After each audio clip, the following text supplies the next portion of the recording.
Welcome to the WTF Forum. The hosts do not give financial, legal, medical, or any kind of advice. Opinions are their own. This broadcast contains foul language and dangerous ideas. If you need a trigger warning, you are in the wrong place. Now enjoy the show. Dear partners and friends of What the fuck? Forum, a very cordial welcome. The WTF Forum is a decentralized broadcast network with no governing body of any kind, and is produced and distributed by a loosely affiliated, ever-growing network of rogue, independent content creators. This forum does not, will not, and shall not have any one location, feed, platform, or channel, but shall be shared and multiplied as nature dictates. If any listener of the following proceedings finds themselves offended, they will be asked kindly to go fuck themselves.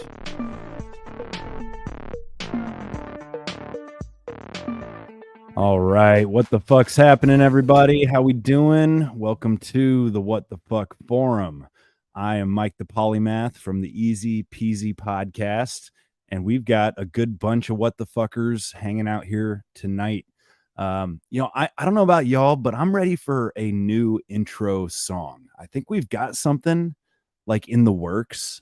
There was a little bit of scuttlebutt maybe a week or two ago. We got to finish that, and that might be more on me than anybody.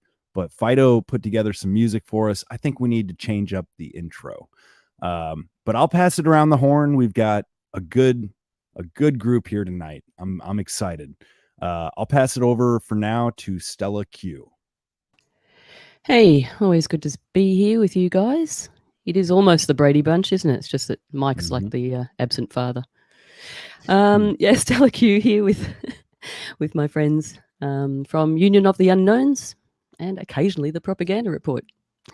And my dear friend Ashley, my co-unknown. Over to you, Bear. Thanks, Stella. I'm Bear Snare, thebearsnare.com, and my podcast is My Friends Hate Freedom. I'm happy to be here with you all tonight. What's up, Drizzle? I am happy to be alive, Bear, and I hope you are too. I am the Drizzle. I am the host of GTW Liberty Radio and maybe the earliest survivor of Hurricane Otis. What do you think about that, OG Dad Bod? Well, I'm still not sure how the hurricane hit since Earth is flat. But I'm OG Dad Bod, OG Dad Bod 1 on Twitter, and host of the really shitty podcast Whole Lot of Nothing. I just wanted to say fuck Palestine, free bans, and it's over to Ashley. Oh boy, OG is really letting go this evening. Well, hey everybody, I'm super happy to be here. I feel like gang's all here. We're missing our buddy Fido, but everyone else, it's really good to see y'all. And yes, I'm happy to be here with my pod mate Stella, fellow unknown. Happy to see the Drizzle again, Uncle Rob, Ando, Bear Snare, Mike, OG. It's great. Happy to be here. Rob. Hey, it's Rob here at the Black Lads Podcast, and I barely made it because I was halfway to dumping gasoline on my shop and my OBS computer, so I could just be done with it once and for all. But it's still up there, mocking me. Yes, mocking me. So, do a little show called Black Labs, BLAQ, LABS. Don't try and put a CK or a K. Don't put 3 Ks in it. Don't do any of that. I'm on Spotify sometimes, and it's good to be here and see all of you after a very long hiatus / mental health break. Glad Isn't you're that here, every Rob. kind of break? Every break's a mental health break, right? No, some of them are meant to break my mental health, actually, but that's beside the point. Right. Well, what's up? I'm Ando, Burn Babylon Burn, and the Doom Kitchen, and I've got other things up in the works, but I'm also so freaking busy that it's hard to do anything. I just burnt my hand. What's up, everybody? Chillin', bro, chillin'. Speaking of mental health breaks, there's been a few pretty public mental health breaks lately in the news, right? I heard about some guy trying to crash a plane. Did y'all pick that one up?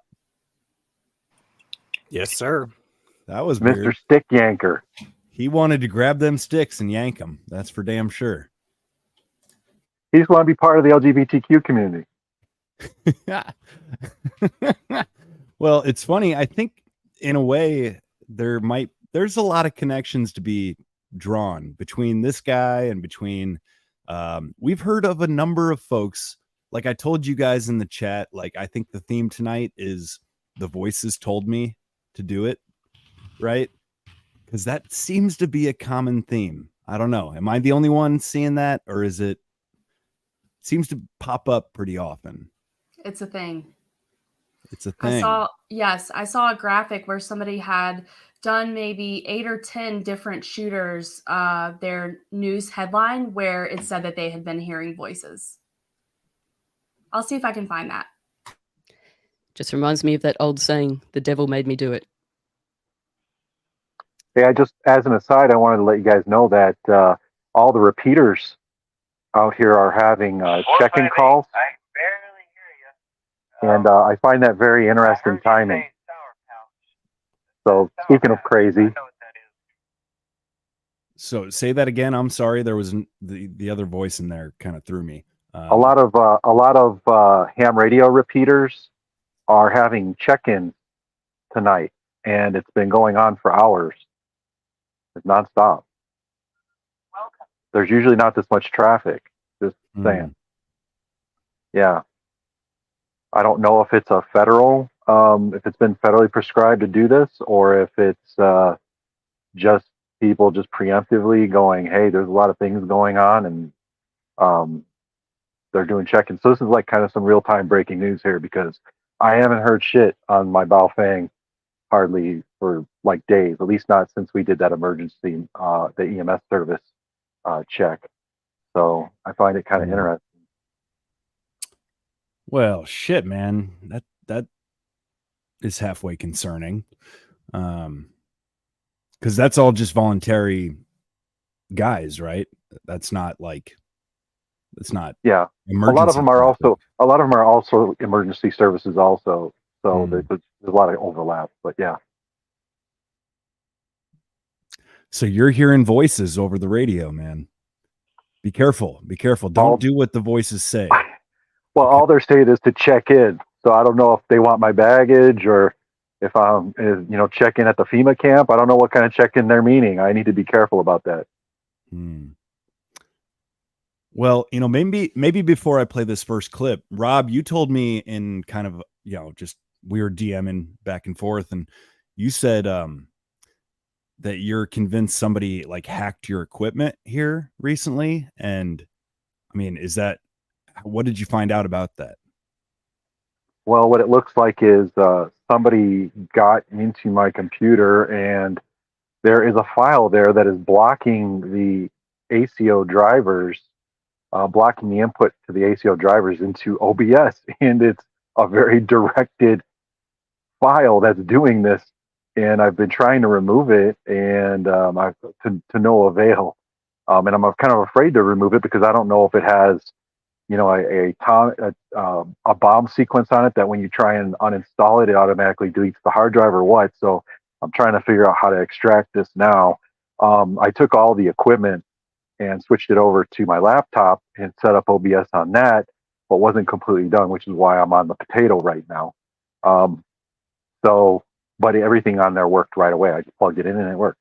So I don't know what's going on. Interestingly enough, this happened right after I installed my VR system too, which it could be related, but it doesn't seem to be because there's some very specific files in there.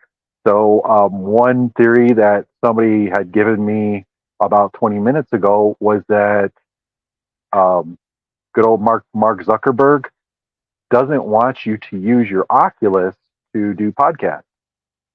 So, because the new Oculus, the Meta 3, you could podcast with it. It's pretty cool, actually. You do streaming and everything. So he was saying that he thinks he had heard that Facebook has their own app that's going to basically do what OBS does, and they don't want competition. So, kind of interesting. That's wild. Did we lose somebody? Who'd we lose? No, we're good. We got Can in. we game? No, you just put us into a different view. Different view. Oh, that's all. I guess so. Whoop, that's not what. Oh wow, look at There we that. go. Okay, There you well, go. yeah. So somebody shared this Twitter picture.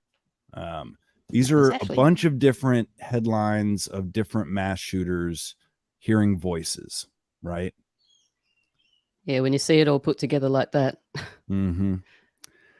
And this whole thing kind of led me down a rabbit hole of watching a bunch of YouTube videos. I've kind of weeded through all the nonsense, I think, but it led me to this point. Okay. Tulpomancy. Has anybody in this group heard this term before? Yes, and it's they've used it in relationship to AI in the past, so it's kind of interesting. Interesting. Like in terms of giving AI like a persona, or what do you Yes, mean? yes, exactly that. Wow. Yeah, I'm trying to remember. There was a fairly famous. He doesn't go on podcasts very much anymore, but he used to be really like super popular. I'll see if I can figure out. It was either his name was either Cooper or something. Anyways, he talks about AI a lot, and all of a sudden he just quit going on podcasts not too long ago. And he was one of the first people to coin that term, basically saying that they may be imbibing the various AIs with actual consciousness / personality, which kind of ties into what I was talking about earlier this week about the reasoning behind them needing so much water for these entrainment, I guess like entrainment AI camps, right? Entrainment servers that basically kind of conjure the AI. And as everyone knows, water itself can have memory and consciousness. That's been bandied about for many years. But it makes me wonder why we're going to have a water shortage due to the AI. Because is the AI drinking it? Is it dissolving? And what's happening with the water, right? If it's just being used for cooling, as they say, then the water should be recovered, right? But it's not. I find that very interesting. I've wondered that same thing about the cooling. You'd think it would just flow through and be returned or something. No. No, it depends. It depends on your cooling's going to be set up as probably going to be set up as a closed loop, and then there's going to be a separate line that would feed into it and dump into that closed loop when it gets to a certain temperature. So it also depends on what's in the water, what they're having to treat it with. So no, it just doesn't like continuously recycle. Well, you would think that fresh water that's being put even in a closed loop system would at least be, the AI companies would at least be post processing it, to filter it, kind of what the frac companies have to do and what also the semiconductor industry does. Yeah, I mean, to a degree, you can recover it. I mean, it all depends on what's in the water. I mean, unless it's a zero liquid discharge facility, they're still going to be, losing water. But I do want to say, does anybody not think that there aren't just a bunch of fucking crazy people running around and all these people could just be schizophrenic? Well, we have all entertained the idea that the stibby stabs might actually cause this. If you guys remember, we've been talking about this for a very long time. We've seen changes in people's behavior, in some cases very radical changes in behavior, such as dying. There's a lot of broken people walking around right now.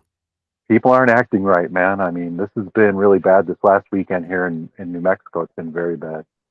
So I will say... Oh, go ahead, Sel. Oh, sorry, mate. We're so in sync. I was just going to say, even people that aren't jabbed are broken. So yes, there is. You're very right, Drizzle. There is a hell of a lot of broken people walking around. I mean, I've got to admit, I have my moments. I'm not that I would go and do anything like that, but everyone's suffering. This is all PTSD. The whole world's bloody in it. Sorry, Ash.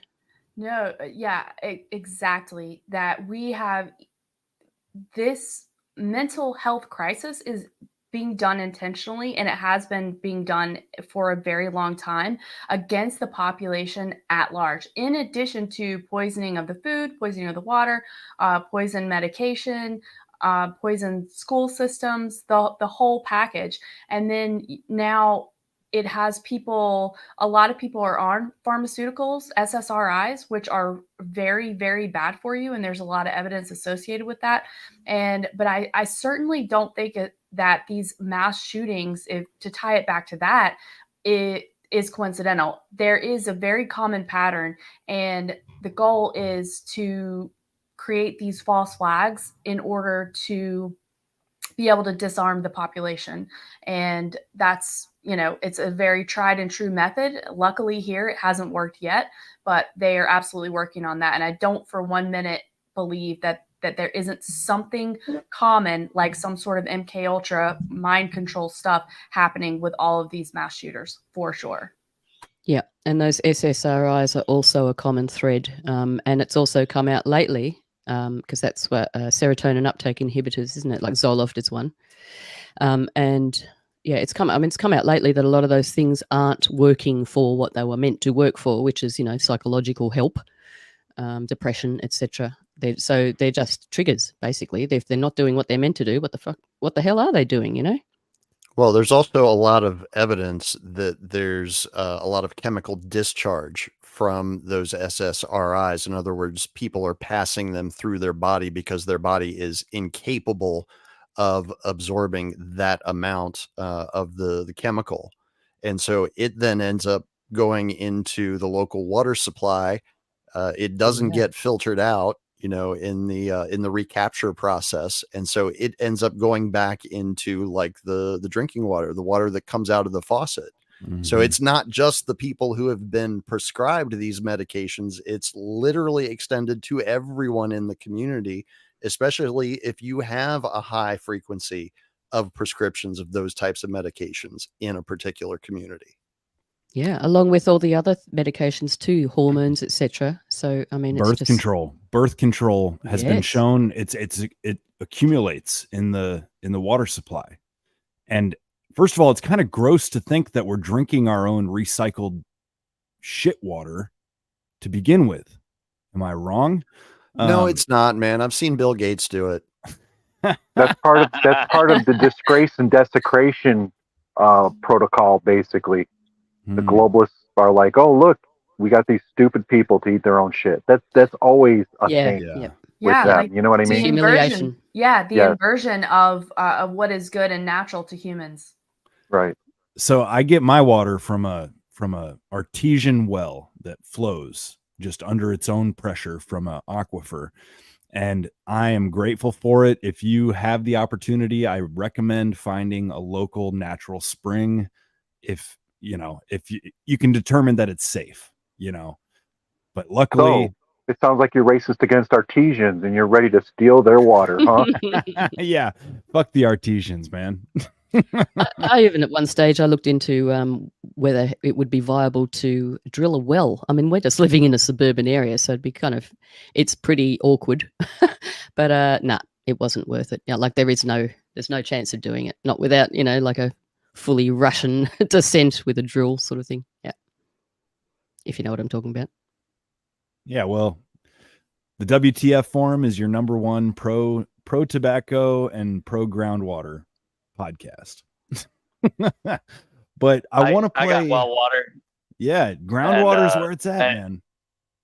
It's great. And then the other thing is to get a good filter. I have a Pro One. It's very similar to a Berkey. And if you're listening to this show, you're probably understanding of all the crap that they put in municipal water. So like, make sure to get a good water filter. And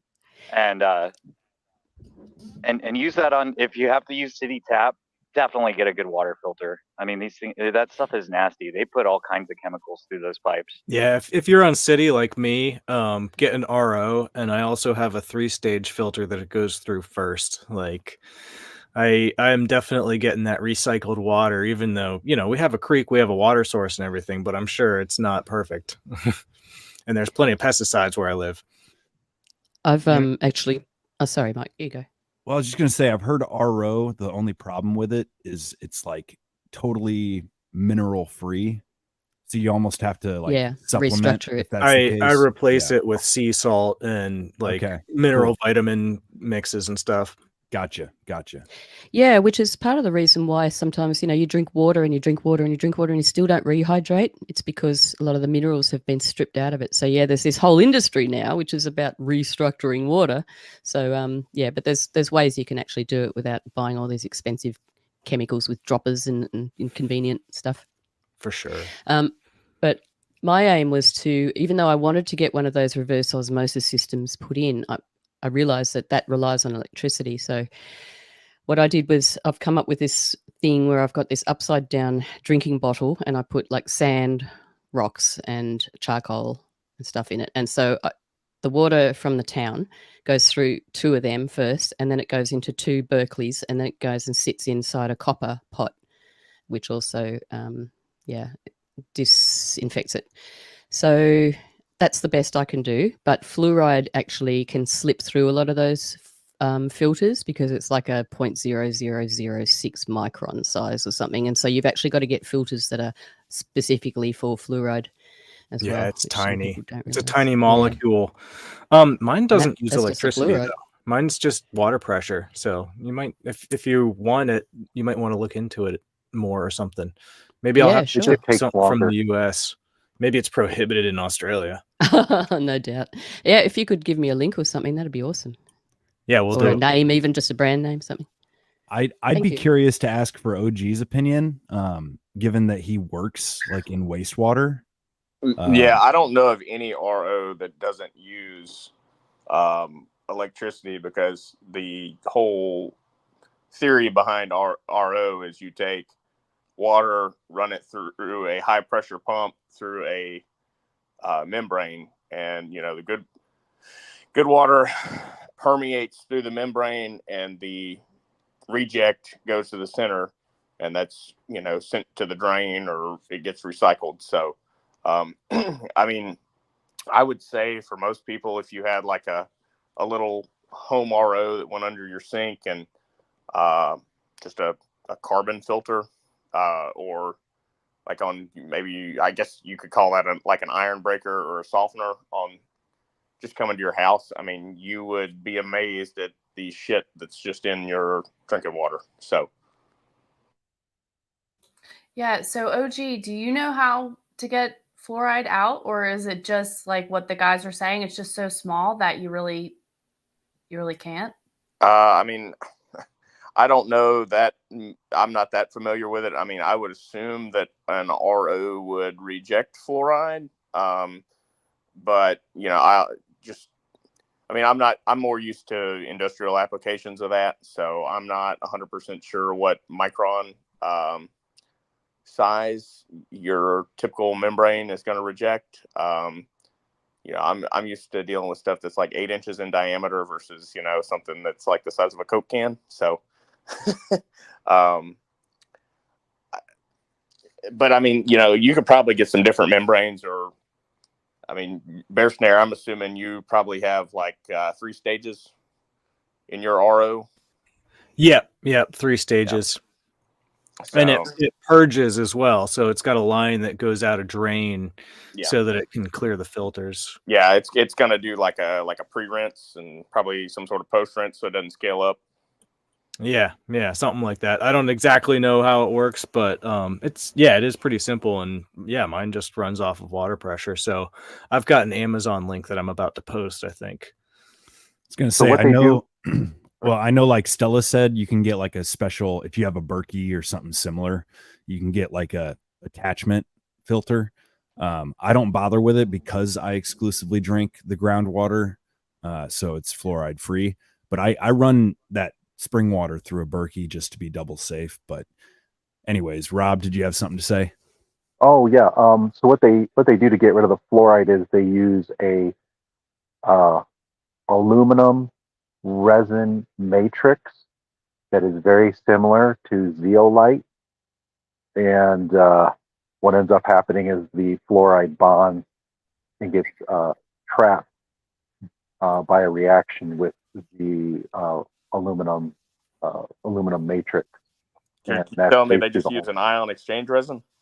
Pretty much, yeah. That's all it is. So this is interesting because aluminum is also a neurotoxin, like fluoride, like mercury. And when I was talking to RBL the other night, he brought this up and he thought it was weird that they use aluminum for that. Zeolite is aluminum. Yeah, it's a form of Oh. aluminum. Yeah, Huh. Okay. yeah. Interesting. And it actually pulls out fluoride from your body, and along with a bunch of other heavy metals, etc., that it reacts with. Kind of interesting.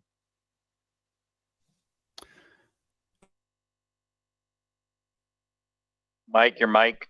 My bad. I'm inclined to say we should jump into the main topic. I want to try to get through it as relatively quickly as possible because there's just a whole lot to it. But I'm gonna play 2 short clips back to back. One's real short, the other one, give me 5 minutes with that.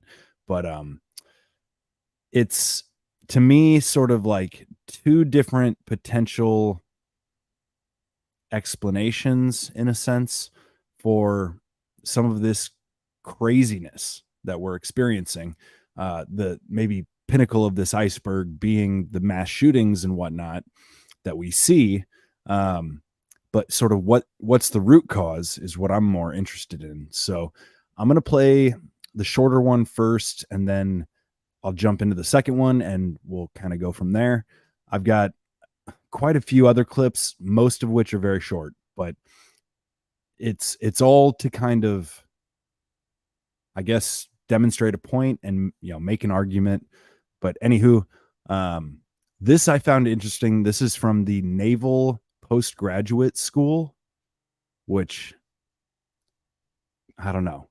I've got actually another clip from the same professor for later, but this shit kind of applies to everything we're looking at. I'm going to call it organized chaos.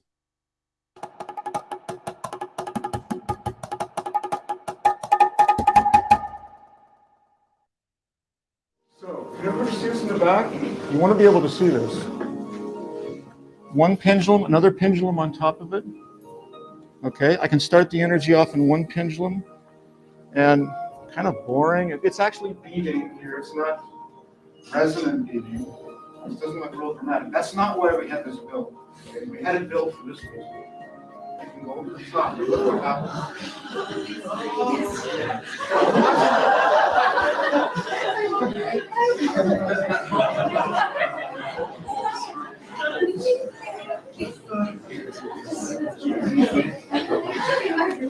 You can try to guess what it's going to do. You won't be right. It looks random. It's not random. It's called, what is it called? You've all heard the word. Chaos. Yes. This is chaos. Now, this is scientific chaos, okay? It has a specific definition, actually. It looks random, but it's actually what we call deterministic. If I release this in the same way twice, it will do exactly the same thing. It's not random here. But the problem is this, or the interesting thing is this. Let me release it from rest here and pick up on something particular about the motion. Let's see. Okay, what I saw there was it didn't, except at the end there, it didn't really go around, it didn't do much. It just kind of went like this. It didn't really spin around fast. Now let's do it again. Approximately the same initial conditions. You see that? See that? This is called extreme sensitivity to initial conditions. You change the initial conditions just a little bit, and in a few seconds later, the motion's completely different. And that's actually the hallmark of chaos. It's actually treated as the definition of chaos. But this is actually chaotic. It's erratic motion, but it's not due to random fluctuations. It's actually deterministic. It's chaos. Thank you. Okay, so I played that because I think that physics is one of the few things we can trust in an objective kind of way. And I've mentioned previously that I actually got into an argument with my brother-in-law about whether or not sort of the principles of, the laws of thermodynamics, whether or not they apply to living systems. And I'm like, well, yeah, physics obviously has an impact on how biology works. I'm kind of getting heady, and then we're going to bring it back down to earth. Trust me. But I wrote something down earlier, and I basically said, I tried to say it in as few words as possible, but I'm not the originator of this idea. I know it's been said before, but anything that is true is always true everywhere, all the time, is my assertion. Okay. And this principle of chaos not being random, and that with this illustration of the double pendulum, that if you drop it from the same place, it will behave identically. If you change where it's dropped from, it'll behave differently, but you can always, it's predictable yet seemingly chaotic. But there's a difference between chaos and randomness. So my assertion here is that everything we're dealing with is sort of like the people, the elite, them are fucking with us by dropping the pendulum from predictable places, i.e. mass shootings and the like. Does that make sense? Yeah, and I hope I'm not skipping ahead too far by bringing this up, but it something that I posted in the chat just earlier about that sphere with where they're doing U2 concerts and stuff. I cannot imagine what the acoustics in there must be like. It's and apparently they used an algorithm to do all their acoustics and everything. And I don't know, I've heard a lot of guitar amp sims and stuff, and as good as they are, it's never quite the same. And there could be some weird resonances within that sphere, which could do some strange things to people. I don't know. Yeah, I don't know if I'd want to be a guinea pig at the very beginning. I'd probably wait a little while for that, but it's fascinating stuff. But at the same time, it's going to depend where you're sitting, which is, I guess, why they have to have it so large, because they want to make sure that everybody, no matter where they're sitting, is experiencing the same spacious acoustic space. Yeah, well, that's what's so fascinating. So you don't have to sort of sit in the middle or near the mixing desk like you would at a gig, It's interesting that you guys bring that up, because I went to an event with Eddie Aragon here, who's a conservative talk radio host at the 377 Brewery, and it was for a raffle. Well, for one, it was for the clips that we had last weekend, I think it is, and then it was also for the for a raffle for tickets to go see U2 at the Sphere. And he's kind of conspiratorial, and we couldn't wrest it out of him exactly why he didn't want to go. But I think he kind of had a little bit of the Las Vegas shooting / psychoacoustic Jeebus going on, and he didn't want to risk it. And being who he is, and as much as they've messed with him, I honestly can't fault him on that, because the police here and our governor and everybody has harassed the shit out of that guy. So. Plus, I also would be really suspicious of anything U2. Bono is so connected to the Predator class. It's just, if anybody would be involved in running acoustic resonance experiments on you, it would be that motherfucker. Anybody remember the rapper who had all the people who died in his place, and everyone was complaining that they were hearing voices? And Travis Scott. Yeah, Travis Scott. Remember that? Yes. So, Astro World. Yeah, the Astro World. Yeah, it's a little strange. I you know what I mean? It's good. It's good to be suspicious of these things. They're not giving away something for nothing. You're the product, right? Is that was that the one where a bunch of people got crushed because people effectively stampeded? That's what they said. they Yeah. said that, but the information was so sketchy, it really Mhm. didn't make sense. And it was also pretty close after the rollout of the shots, too. And so I don't know that a lot of people actually bought the crushed to death stampede Hmm. story. It was weird. That's not even the story I heard. I heard acoustic that experiment. they were giving the shots to the kids as they went in because it was like a required thing for that event. And so a bunch of Wow. kids Yep. took the shot, then went into the event. And of course, they're jumping around and probably doing ecstasy and stuff. And Yeah, what yeah. do you think is going to happen? Okay, so oh man, there's just we're so hitting the nail on the head here, y'all. It's crazy. Like I'm not playing these clips necessarily in the order that I thought I would, but I'm gonna take us back to I think this was 2012. I'm not totally sure about that, but I don't know. Do you remember when I covered it, Ash? Do you remember what year I said it was? Which 2013? Are you talking about the Navy Yard shooter? Yeah. Because we I had, do not. I think it was 2013 because I believe it was the 10-year anniversary just a few weeks ago. Yes, Oh. it was. It was very telling too how this went down, and very similar, where we got really weird, contradictory information about the guy, and a lot of disinformation that didn't make any sense. all right, I'm gonna go ahead and just play this. It's nice and short, but for context, for anybody that has not, it's funny. We've heard about so many of these mass shootings that we forget about them, right? I was not terribly aware of this, but this one is particularly telling. So here we go. Begin with a haunting new video. A killer roaming the halls of the Washington Navy Yard looking for targets. The FBI released the new surveillance tape showing frame by frame how the gunman moved in secret, and then around him, workers scramble for cover. The video is not easy to watch, but ABC senior justice correspondent Pierre Thomas shows us what it reveals about the mind of a mass shooter. This is Aaron Alexis, armed with a sawed-off shotgun, hunting innocent victims. It started as a routine Monday at the Navy Yard. Alexis shows his pass and is waved in by a security guard just before 8 a.m. Surveillance cameras capture him driving into a parking garage and moments later, walking in through the front door of Building 197. He's working there as a civilian contractor. There's no metal detector, no back check.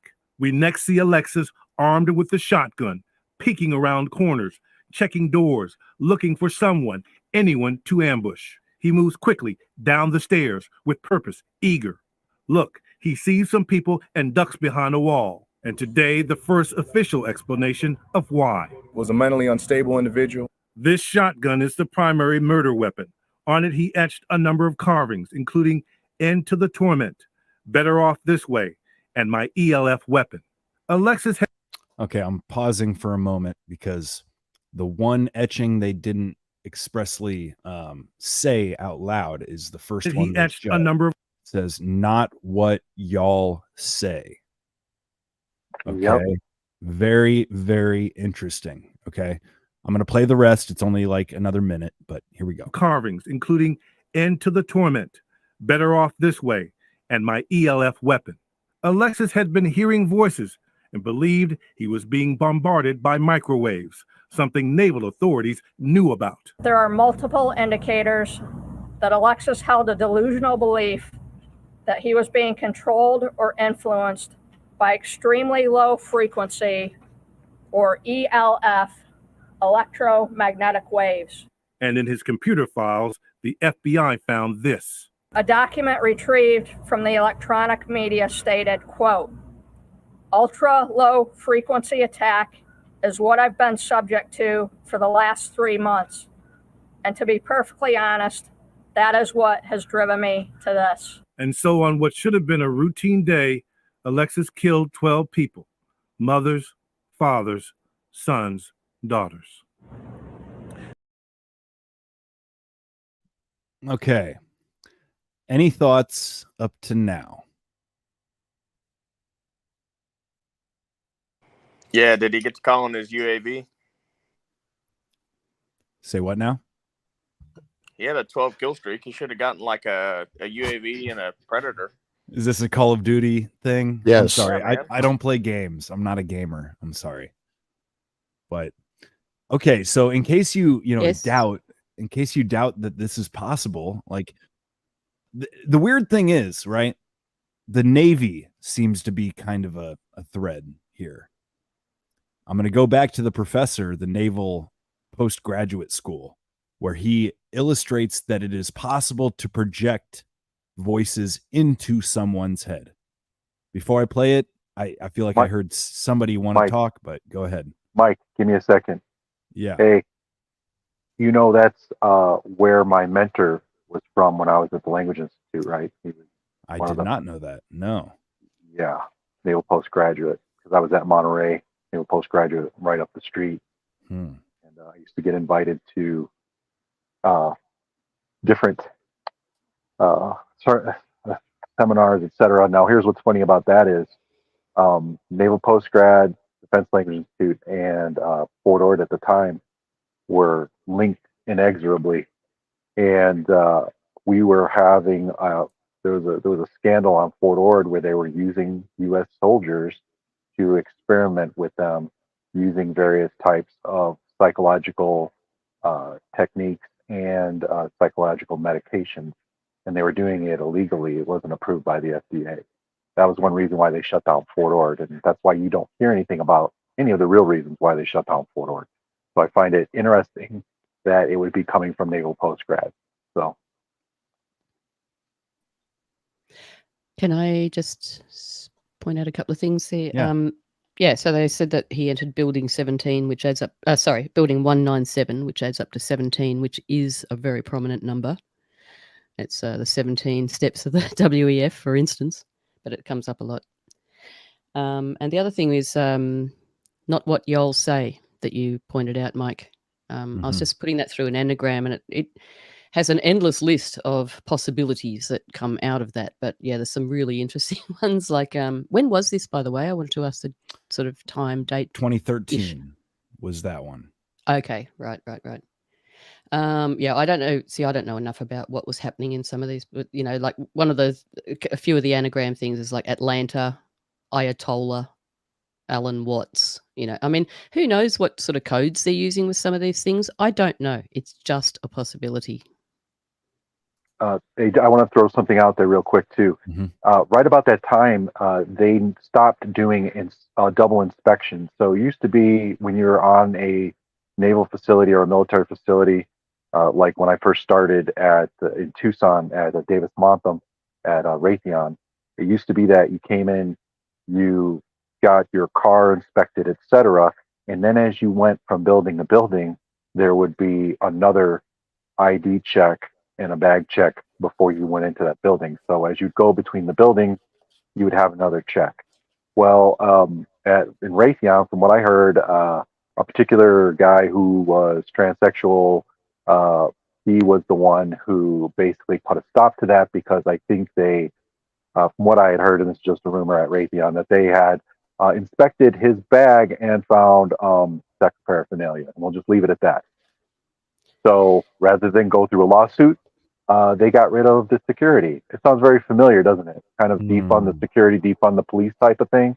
And that's what led to all these shootings that we've been seeing, and like the one in Fort Hood, and then this shooting, and the other ones on these bases. They've gutted the security system. So, if I may, just before we get to this next thing, I've referred to this before. This list that I have here is multiple pages, and I'm sure it could probably be updated, but it's the list that I've talked about of the patents with the direct energy weapons and targeted individual patents. So I was looking through them at length, like going into a lot of them last night, just having a look, and there are so many that talk about manipulating, like right back to the 60s, 50s, that talk about ways of manipulating, particularly the central nervous system, which is very, very interesting, and I'll get to that in a sec. But so many patents, and let me also point out that a patent doesn't mean that something has been produced or is in action. It is also something that is just been recorded as, an idea or technology or what have you, so that someone has just, no one else can do that exact same thing. So it doesn't mean it's actually happened, but at the same time, so many of these patents talk about acoustic manipulation of brainwaves, of emotions, etc., even down to the old. And if I, if I say the patent number US 6506148B2, if there's any conspiracy theorists, hardened conspiracy theorists out there, they'll be going, That is when I started looking into, and then I realized it's a really big thing. Actually, it's like there's all these videos about it, which is the manipulation via frequencies emanating from computer and TV screens. So most of it was the CRTs back in the old days, but also involving LCDs apparently. But that is a patent that you can go and look at right now. There's a whole bunch of them going through the years, and then you'll see how some of these patents have been like filed and then published. And then a couple of years later, you'll get another patent really similar. So obviously they've made some improvements, what have you, so they have to repatent it because it's different enough, sort of thing. So you can see this sort of evolution when you start looking at the patents over time. And there's also something else which I can go into, but you might want to look into your video because that sounds like it's along the same lines. It's the exact same line. Yeah. And it's short. So here we go.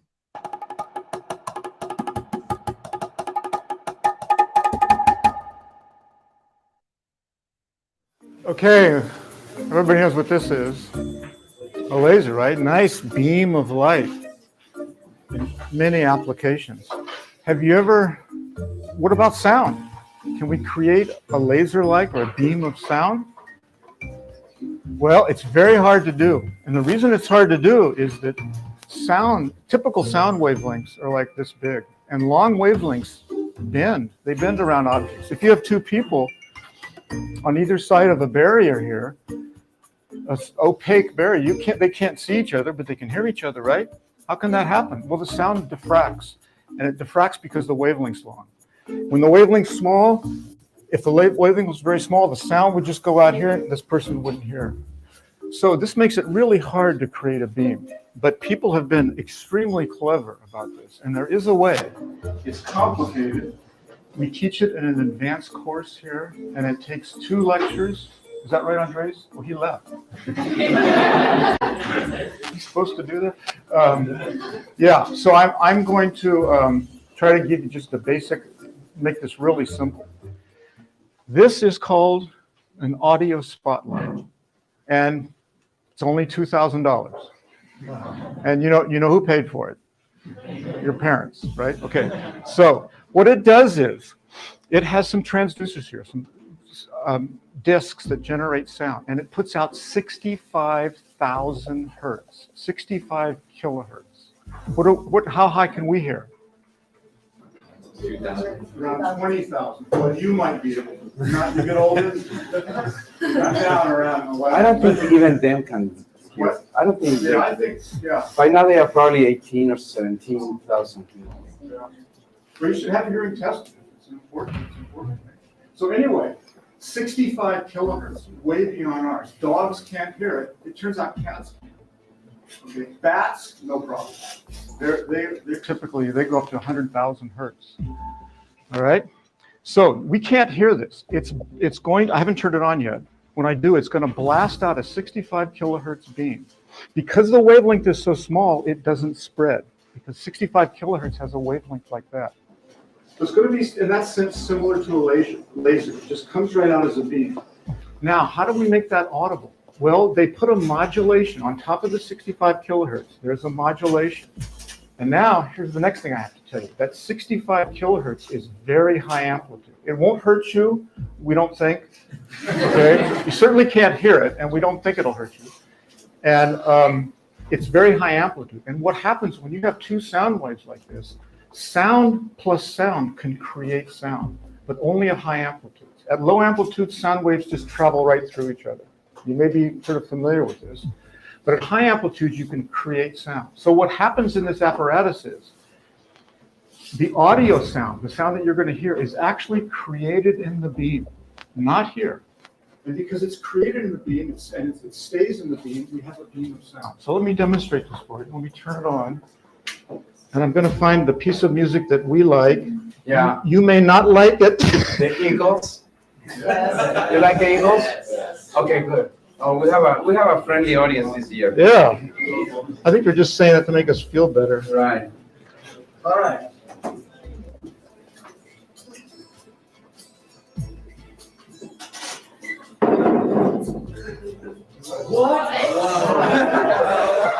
It's worth the $2,000. It's not our money.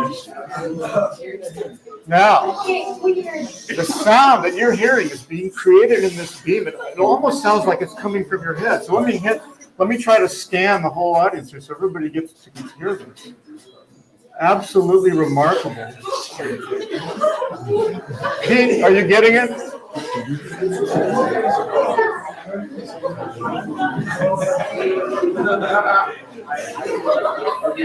Let's try to, one more thing. Let's try to bounce it off the wall. Raise your hand if you can very clearly hear it. I'm going to try to bounce it off the wall. Look at where the hands are raised. Put your hands down. No, it's bouncing off the wall. This is a beam of sound. I mean, what do you need to see? What do you need to see? Well, I did also want to chime in that as far as, like tuning forks and things like that give off vibrations and sounds.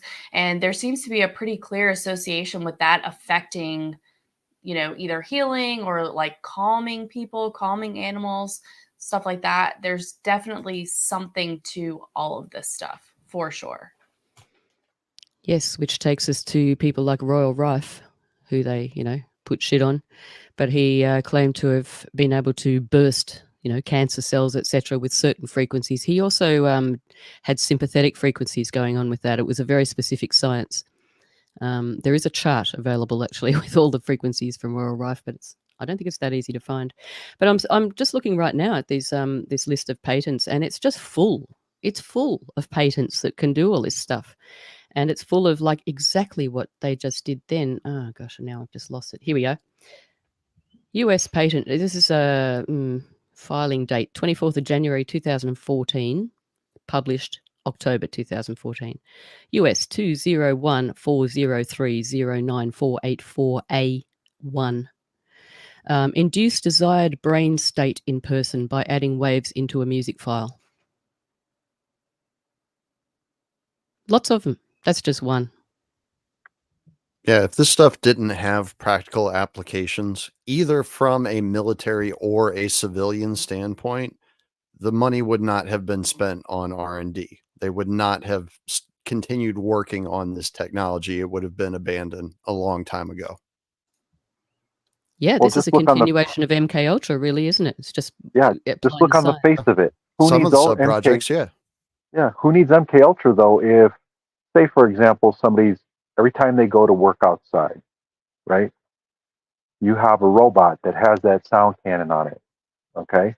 And it's maybe a nearby tree. You can't really see it. And every time that person goes out there, the robot has recognition and starts beaming information to them. They're hearing sirens or they're hearing something going on or whatever. And then somebody else comes out and they go to tell them, and the robot turns it off. I mean, they're going to look crazy whether or not they're actually crazy. They're going to be driven crazy, because what's going to happen is what is one of the main things that you want to do to a person who's an enemy in military intelligence? Well, one of the first things you want to do is you want to isolate them, right? Mm-hmm. What easier method to isolate them, but have them basically experiencing a completely different life, a different sound, different experiences than everyone around them. Eventually the people around them are going to turn on them. And so it's very easy to trigger people with this. I don't know if it's totally true, but I've heard that the number one reason for suicide in the state of Kansas is the wind driving people crazy, the incessant wind. So again, I think this is a common thread here. Like, the ability to project sound very well could be part of what's going on with these people who do something so inexplicable as committing a mass murder, right? And I guess I'm sure people have thoughts. I'll shut up for now. I do want to play a video specifically about somebody who has voices in their head almost by choice, which I found to be an interesting idea. But before we go there, anybody? Yeah, So, if I may. Mike, Sorry, Ando, you go go. ahead. All right. So you say Kansas, and when I lived in Denver, which is pretty close to Kansas, I mean it's definitely on the eastern side of Colorado, but I would hear whispers commanding me to kill myself at the same time just about every single day. Denver has an extremely high suicide rate, and I think that this is something that was being broadcast. It also could have been a ghost, but I'm not really into the whole ghost thing. But yeah, I feel like it was happening around noon every single day in that area. So You sure you weren't just picking up like stray transmissions from the airport?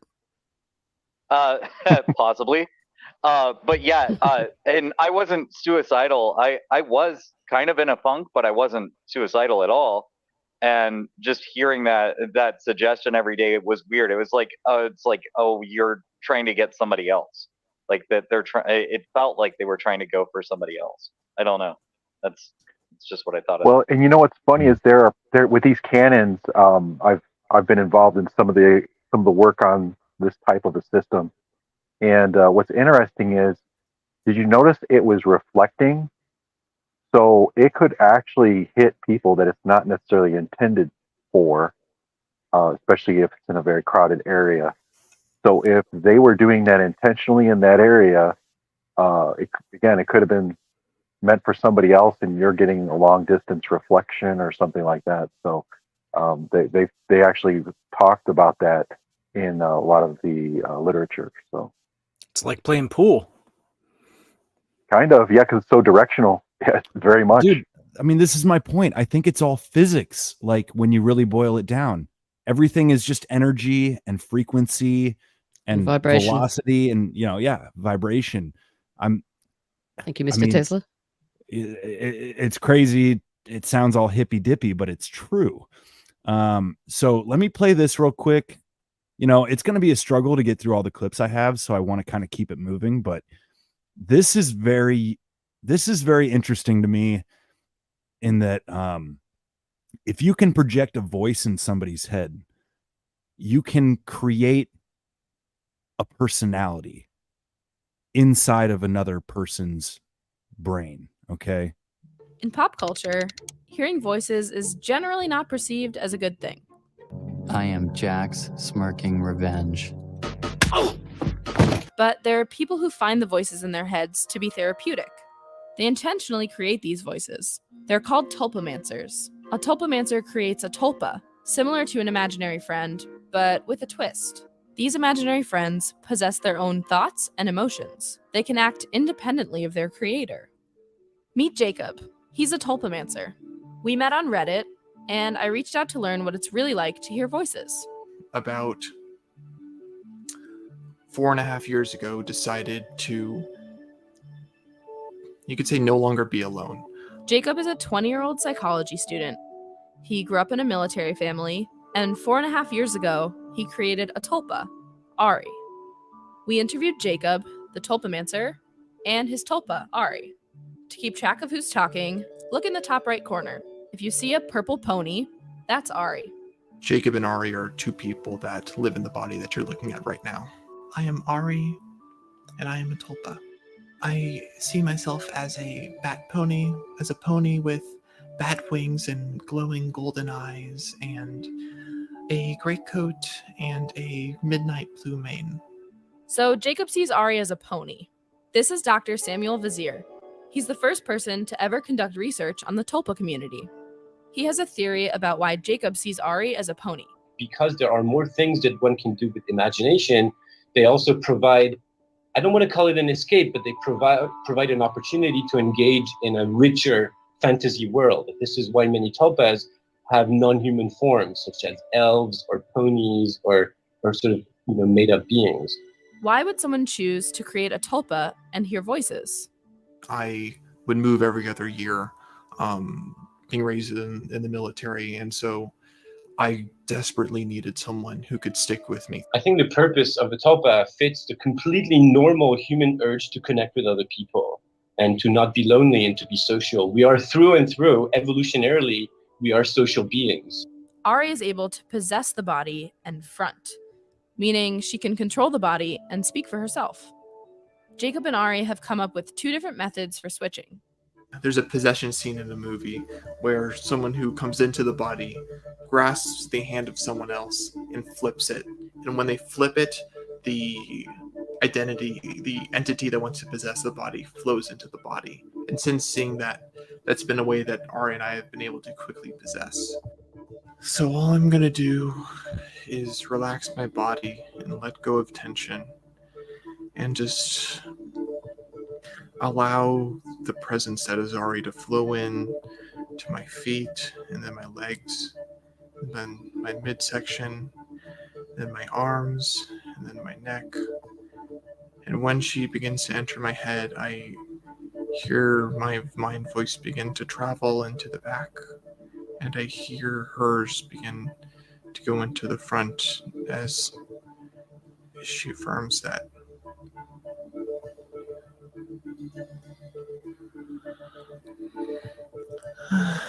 That I'm in front.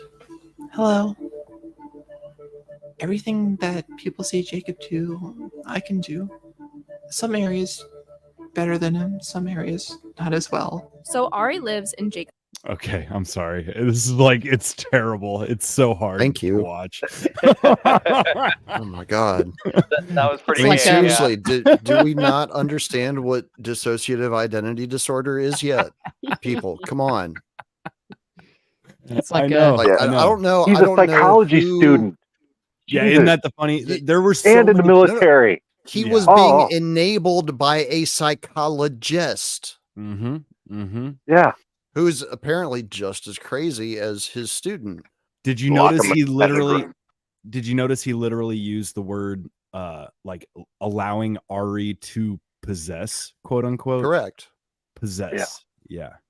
Yeah, that was like how to get possessed for dummies. I mean, that's ridiculous. And Here's did you also Satan. know? Did you also here's Satan? Did you also notice how that last little bit was Ari coming in and it says, "Oh, good, now I'm in front." That was kind of weird. Kind of weird.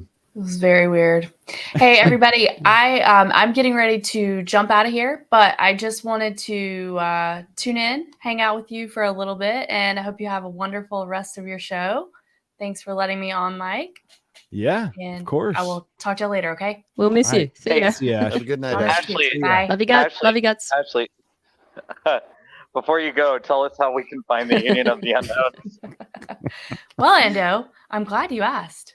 You can find us at unionoftheunknowns.com. That's our Linktree page with all the ways to get in touch with us, including the link into our Discord, and we would be happy to have you. And you can find me running the Unknowns Twitter page over on Twitter at Union Unknowns. Thanks, everybody. Good night. Hell yeah. See you Night. later. Bye. Good night. And then there So was seven. yeah, you know, there's more, and I'm sorry, it's so rich. It's so rich. But before I play it, anybody? Super cringe. Oh, it's cringe. Warning. I know. Super cringe. But there's a point, you know, like, again, I think, you know, so a theme that keeps coming up with these would-be mass shooters and whatnot is like people who knew them or were neighbors or whatever.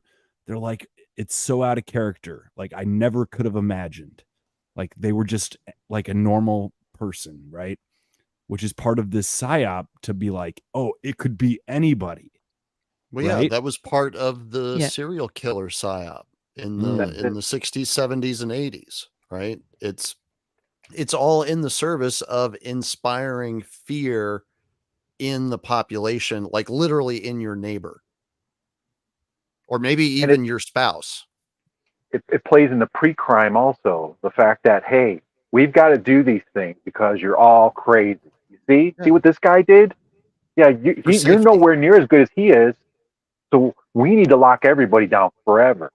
Yep, problem, reaction, solution. And if I could just read a couple more of these patents. So there's another one from 1996. Makes voices emanate from individuals who do not intend or realize it. It's called the ventriloquist effect. Another one from 1999. Makes voices emanate from individuals who do not intend or realize it. Ventriloquist effect also functions for voice recognition. So it's coming along. They're going to be using it for lots of different things. You know, we apparently have somebody that wants to give us money but can't. We've got a comment from YouTube saying, why can't I send a super chat? Maybe it's because we're, as Ando says, YouTube pariahs, or maybe it's because I haven't set that up. I don't know. Also, are there 500 followers on the channel yet? No. That's probably why. Yeah. Yeah. Also, please be aware that if you send super chats through YouTube, they take like quite a huge chunk out of it. I think it's 25-30%, something like that. Mm-hmm. Not Better than true, nothing. Drizzle? You're saying that's not true, Drizzle? No, I said everybody takes a chunk. Oh, yeah. But I think YouTube Doesn't matter who you particularly go large. through. Yeah. Okay. Well, anywho, I want to just play the last little bit of this, but what do you got, Ando? Before That's very sweet. let's tell Western civilization that if you got something to chat, just chat it at us, and we'll get to it whenever we can. And if you just want to support the show, there's a place called ittybitty.easypeasy.tips, and that's Mike's money tree, whatever you want to call it, and Mike would be more than happy to take it. I appreciate that, Ando. Also, just before we move on, can we just sort of acknowledge the comments there on YouTube as well that Western civilization has made? Musicians hear voices in their head all the time, usually two oscillators. I can't agree more. Yep. I don't know what this this first one was about. Justified Ancients of Mumu. I don't know what that means. Anybody? Oh, that ties in with the Mu, the ancients of Mu that have been propagated over the years as Lemuria, Lemuria, et cetera, and how they were not exiled, but they left and moved on into the greater civilizations, and that's basically how we ended up where we're at now, is because they basically seeded these various civilizations. Also, too, it is the KLF, so that's cool too. With Tammy Wynette. Yes, exactly. All right. I guess we'll hop back into the mind of this Jacob character, who I'm gonna just I guess kind of front load this by saying when Ari the pony was talking, she referred to Jacob as a him at least once. And later on, apparently that changes. So just food for thought. Jacob's mind. Typically, characters in pop culture with voices in their heads are associated with mental health issues. Do tulpamancers fall into that category? Even in the most conservative, medically minded psychiatry, hearing voices is not in and of itself considered a problem. So hearing voices is only a problem if the person who hears them reports being distressed, and if other people around them also report being distressed. Once upon a time, my parents decided that my being LGBT was a mental illness that was symbolic of something going on in my head that shouldn't. They chose to blame tulpas for changing me in some way or shape or form, and they sent me to a clinical psychologist to screw me up more, check whether or not I had schizophrenia. And the therapist told him straight up, this isn't schizophrenia. You can't give yourself schizophrenia. Schizophrenia is something genetic. It's not something you can give yourself with meditation. What's life like for a tulpa and its host? Separate? I wouldn't say that. Most of what we do together. We don't have separate lives as much as we need to bring back bullying. Strengths and niches I in the agree. same life. That's how we've found we can be happy. Nothing you do is truly private, but that's not a bad thing. It means you're being held accountable by someone who cares for you and looks out for you. So living with a tulpa is like sharing a body with your best friend.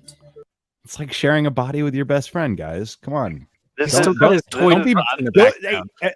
I just got to say, all of y'all are being bigots, okay? No, actually, we're not, Probably. because I don't know if anybody caught the obvious lie that was in that little diatribe that he was giving. There is absolutely zero evidence towards schizophrenia being a genetic disorder. Right. I think this guy's just horsing around. It seems like he's He's screwing having around, doesn't fun it? playing the victim. No, he's is what ponying doing. around. It's different. Stop Yeah. being a pony bigot. We need to put him out to pasture. It's My Little Pony in his head, man. I mean, like, That's Turn him it. into gelatine. he had a really hard childhood. His daddy was in the military. Like, wow. Did you guys see? My there heart is was- bleeding right now. There were some weird stars and sparkles on the pony's asshole.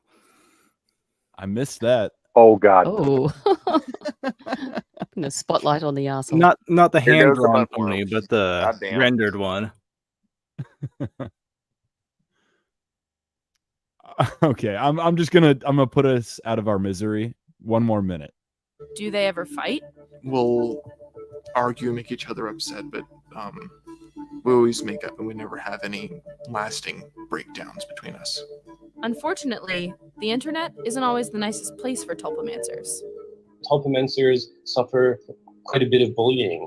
I mean, I have read some very derogatory comments towards tulpamancers because they're probably an easy target. They're very sincere, they're enthusiastic about their practice, and they do something that is really radically different, so it takes people the wrong way, and as such, they become the target of bullying, which I find very unfortunate. But despite the bullying, Jacob has found comfort in Ari. I like to think that I've made Jacob a better person. I think that with me around, she not only takes better care of herself, but better care of others. Can I just interject there for a sec? Yeah, did Because- you catch it though? She takes better care of herself, referring to Jacob at the end. Apparently we're a her now.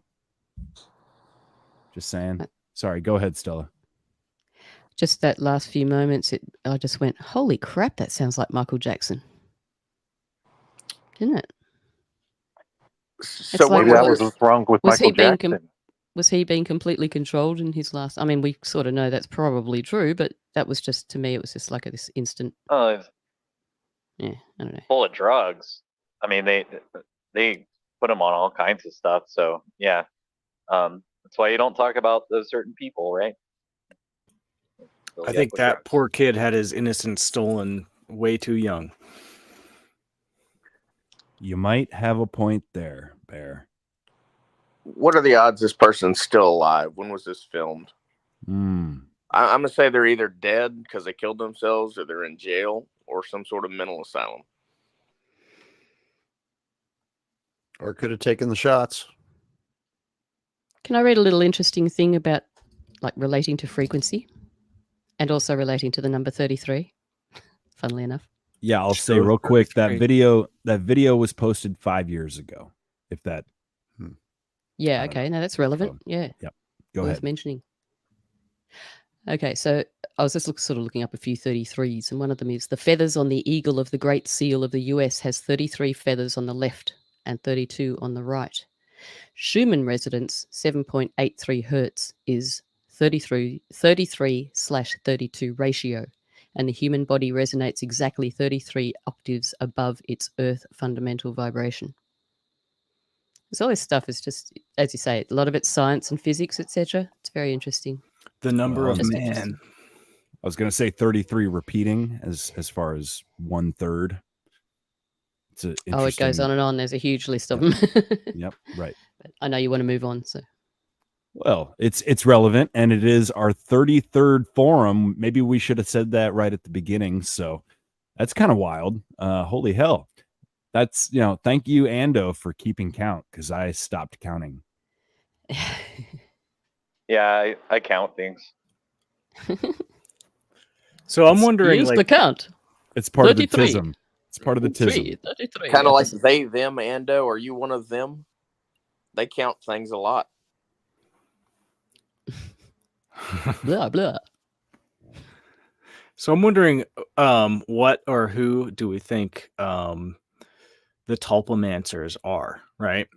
It could be this sonic targeting stuff. It could also be like some weird astral projection, spiritual type stuff also. I don't know. Any thoughts on that? Well, that was kind of where my head went when I watched that video the first time. I'm like, he thinks he made this creature up, this Ari, this pony that lives in his head. For all I know, that's a fucking spirit of some kind that legit is possessing the guy, right? I don't know. Or maybe it's some government fucking sound cannon pointed at his dome. Like, I don't fucking know. Well, yeah, and what's weird is either way, it's kind of a spirit possessing him. Yeah, it kind of makes no difference, really. Yeah. Yeah. Like, how do you prove it's not a demon? I'm sure a demon's behind it somewhere. I think they used to tie people to chairs and put them in the river, right? Or see if they didn't burn when they put them in fire. Yeah. Or if they weigh the same as a duck, they're made of wood, kind of thing. That's Monty Python for the uninitiated, but yeah. I mean, honestly, it doesn't make a difference if they're crazy, if they're possessed, or if they're being manipulated. I mean, it ends up with the same result. We have crazy motherfuckers, and kind of the same root cause too. So our friend Western Civilization's got some more chats to us, and he said, "How can you talk about Tulpa without mentioning Julian Jaynes bicameral mind?" And then said, "What else floats? A duck." So there you go. That's right. So what do you know? Very small rocks. This guy's very, very small rocks. Yeah. Western Civilization is talking about shit I don't know the first thing about, but it sounds like you do, Ando. What is Julian Jaynes' bicameral mind or mentality? I don't know. Somebody You don't else know? knows. I bet the Drizzle knows. Maybe anybody? Negative No? Ghost Rider. Well, we might have to do some not digging. in my wheelhouse. Or then this is maybe Rob's Western territory. Civilization can enlighten us. We'll see. Yeah. So this all brings me to these two most recent issues, right? The Alaskan Airlines pilot going mad and trying to crash the plane midair, and this Maine shooting, both of which there are little tidbits to kind of hint that there were voices in these guys' heads. Okay. So maybe I'll just play this first clip. Yeah, here we go. 4-year-old appeared in state court late this afternoon. Kyle Boshi was in that courtroom. Kyle. In addition to those state charges for attempted murder, the off-duty pilot has also been charged in federal court. The Department of Justice filed a criminal complaint this morning charging Joseph Emerson with one count of interfering with flight crew members in attendance after he allegedly tried to shut down the plane's engines and later pull the handle on an emergency exit mid-flight. The off-duty Alaska airline pilot accused of trying to turn off a plane's engine mid-flight appeared before a judge in Multnomah County Circuit Court. 44-year-old Joseph Emerson is facing more than 80 counts of attempted murder. He pleaded not guilty during the brief hearing on state charges. Federal prosecutors also charged him Tuesday with one count of interfering with a flight crew. Federal court documents provide new details about Sunday's incident on board Alaska Airlines Flight 2059, operated by Horizon Airlines. Emerson was riding in the cockpit jump seat on the flight from Everett, Washington to San Francisco when he threw his headset, telling the pilots, "I'm not okay." Prosecutors say the off-duty pilot then reached for the red fire handles. An FBI agent wrote, Emerson was unable to pull the red handles down all the way and fully activate the engine shutoff due to the pilot's wrestling with Emerson. After struggling with him for nearly 30 seconds, Emerson settled down and left the cockpit. Passengers saw Emerson walk to the back of the plane. I made eye contact with him. It was like one of those soul chilling, dead in the eyes, just calm and just kind of like he was taking in everyone around him. According to the FBI, Emerson told a flight attendant, "You need to cuff me right now, or it's going to be bad." He was seated in a flight attendant's seat and placed in handcuffs. But during the plane's descent, the FBI said he turned towards an emergency exit door and tried to grab the handle. A flight attendant stopped him. The plane landed safely at PDX.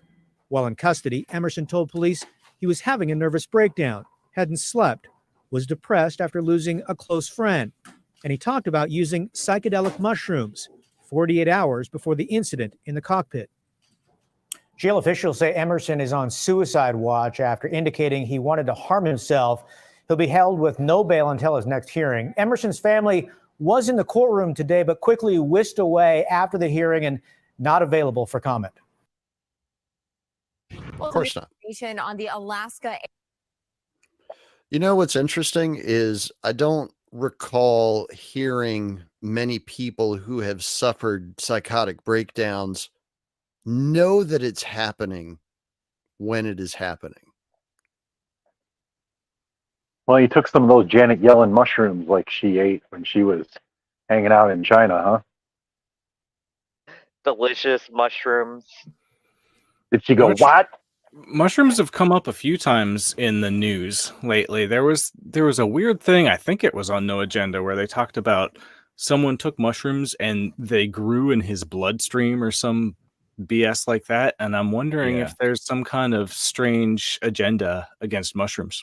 That was Rob on my show. Oh, sorry for the win. Oh, that Ando and I went over that. Yeah. Yeah. That's true, Bear. There was something just recently too So in Australia. 2 days later. Oh, sorry. Go ahead. There's something recently in Australia, in Victoria, where there was a murder involving mushrooms, and I've mentioned it before, but it hung around in the news an unusually long time.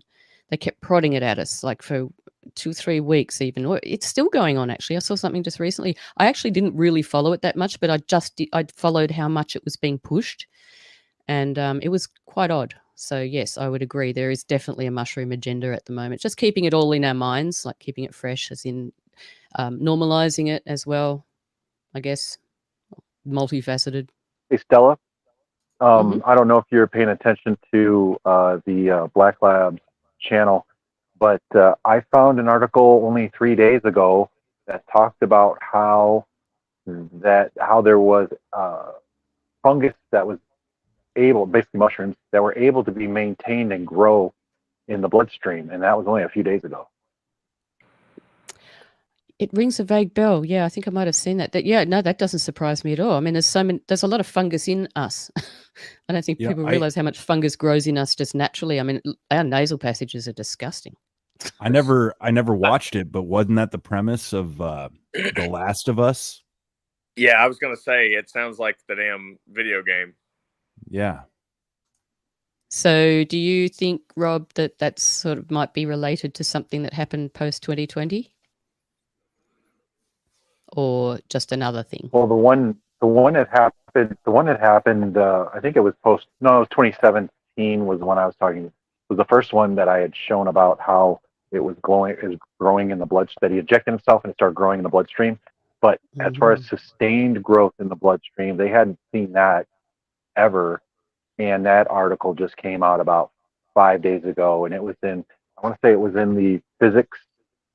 It was in one of the physics websites where it can basically just take up residence, no problem. And So do you they're remember- also seeing some strange form of leprosy now too, which I find interesting that they think may be fungal related. So Yep. Do you remember? Did they pinpoint what the fungus was feeding on? Did it happen to be white blood cells by any chance? no, I didn't read it that far, but that would be interesting to revisit that, exactly what's going on.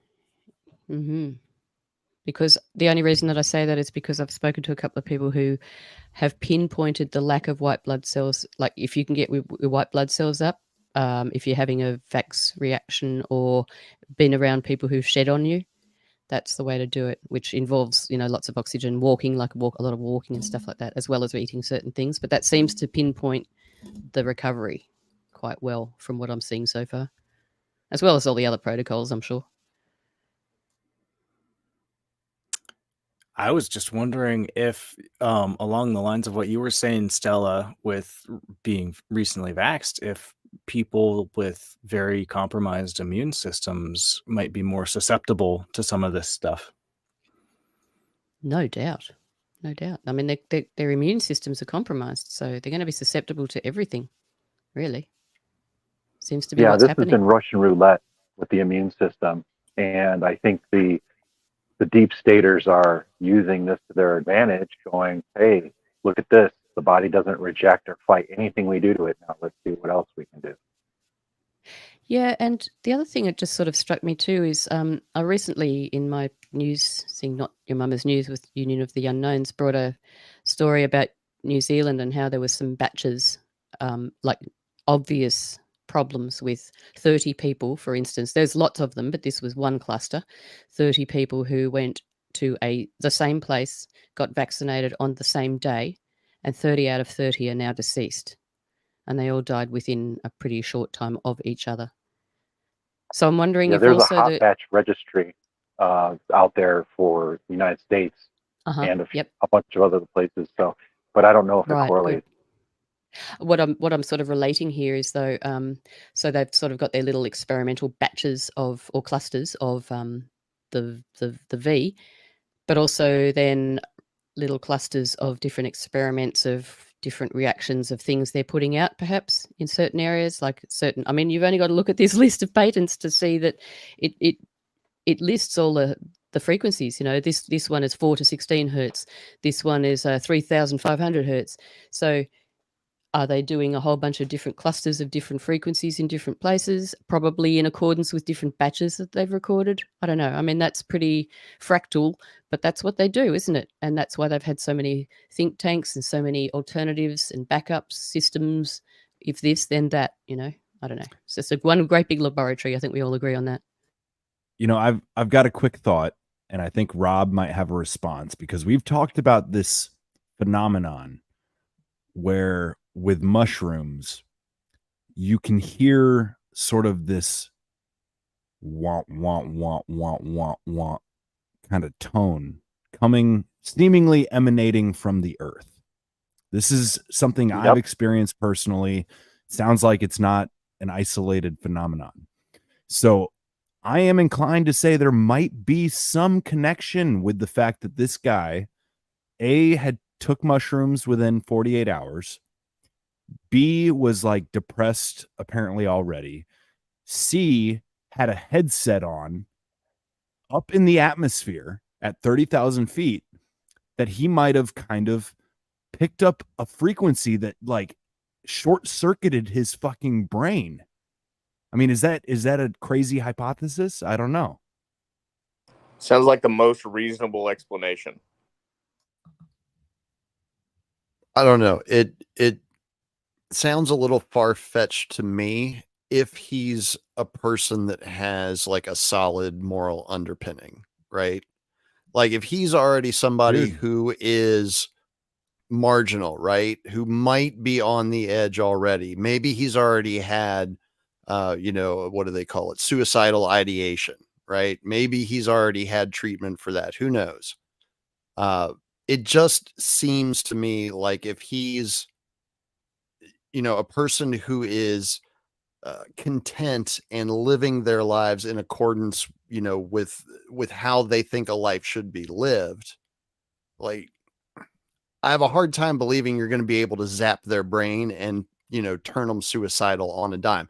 Maybe it's possible, and maybe I just don't want to believe that it's possible, right? But it seems like it would be more difficult with that type of personality as opposed to one who's maybe already kind of moving in that direction anyway. I would agree with you, Drizzle. Sorry, Stella. I didn't mean to. No, sorry. I blabbed too much. I think he must have been under some other kind of control, not just one frequency or something. Like if they can project voices into your head, then that's a different thing. And I think maybe maybe it was the perfect cocktail, the perfect storm, but Yeah, propaganda report, right, Stella? Well, that's Monica's sort of coined that moniker. Yeah. But I also wanted to just ask, like we're assuming that this story is correct on a like in the detail level. Did he voluntarily take mushrooms, or was he just programmed to say that he took mushrooms? Because there are, looking at the patents, they can be programmed to say anything. The personalities can be taken over. Different voices can be projected in and out of them. So they're actually talking things that they're not controlling. They can manipulate dreams, apparently. There's all sorts of things. Yeah. Yeah, The it seems like he ventriloquist tried effect. to warn the flight crew. He was like, "Hey, handcuff me." Yeah. It was like there was this- this breakthrough sort of thing trying to happen. Those are the details that I find very interesting. And No Agenda kind of covered this. Oh man, they've done a good job of hitting on certain details of it, but like I kind of lost it. You know what? Fuck it. I'm gonna play this clip because it talks about like he came out of a dream state before doing this. Now, again, I agree. We don't know what details we can actually trust to be true, but there's some very weird details to this story. Airlines pilot under arrest for allegedly trying to shut off the engines mid-flight. Now, according to court documents, Joseph Emerson told authorities he had taken magic mushrooms. Emerson also told investigators that he thought he was in a dream and wanted to wake up before trying to shut off the engine. Well, a flight attendant says that once Emerson was restrained in the back of the aircraft, he tried to grab the handle of the emergency exit. Emerson is charged with 83 counts of attempted murder. I mean, weird shit, man. Like this story is very weird. I mean, he could have been operating under the effects of hypnosis. That's another possibility. I've seen other reports where he apparently like reported that he had not slept for 3 days or something. It's like, why hadn't he slept? And they're falling back on this excuse of like he was depressed because a friend of his died. So like it's always like, oh, he was mentally unwell. Well, can't lack of sleep cause like fucking psychosis? Yeah, but Totally. why didn't he sleep?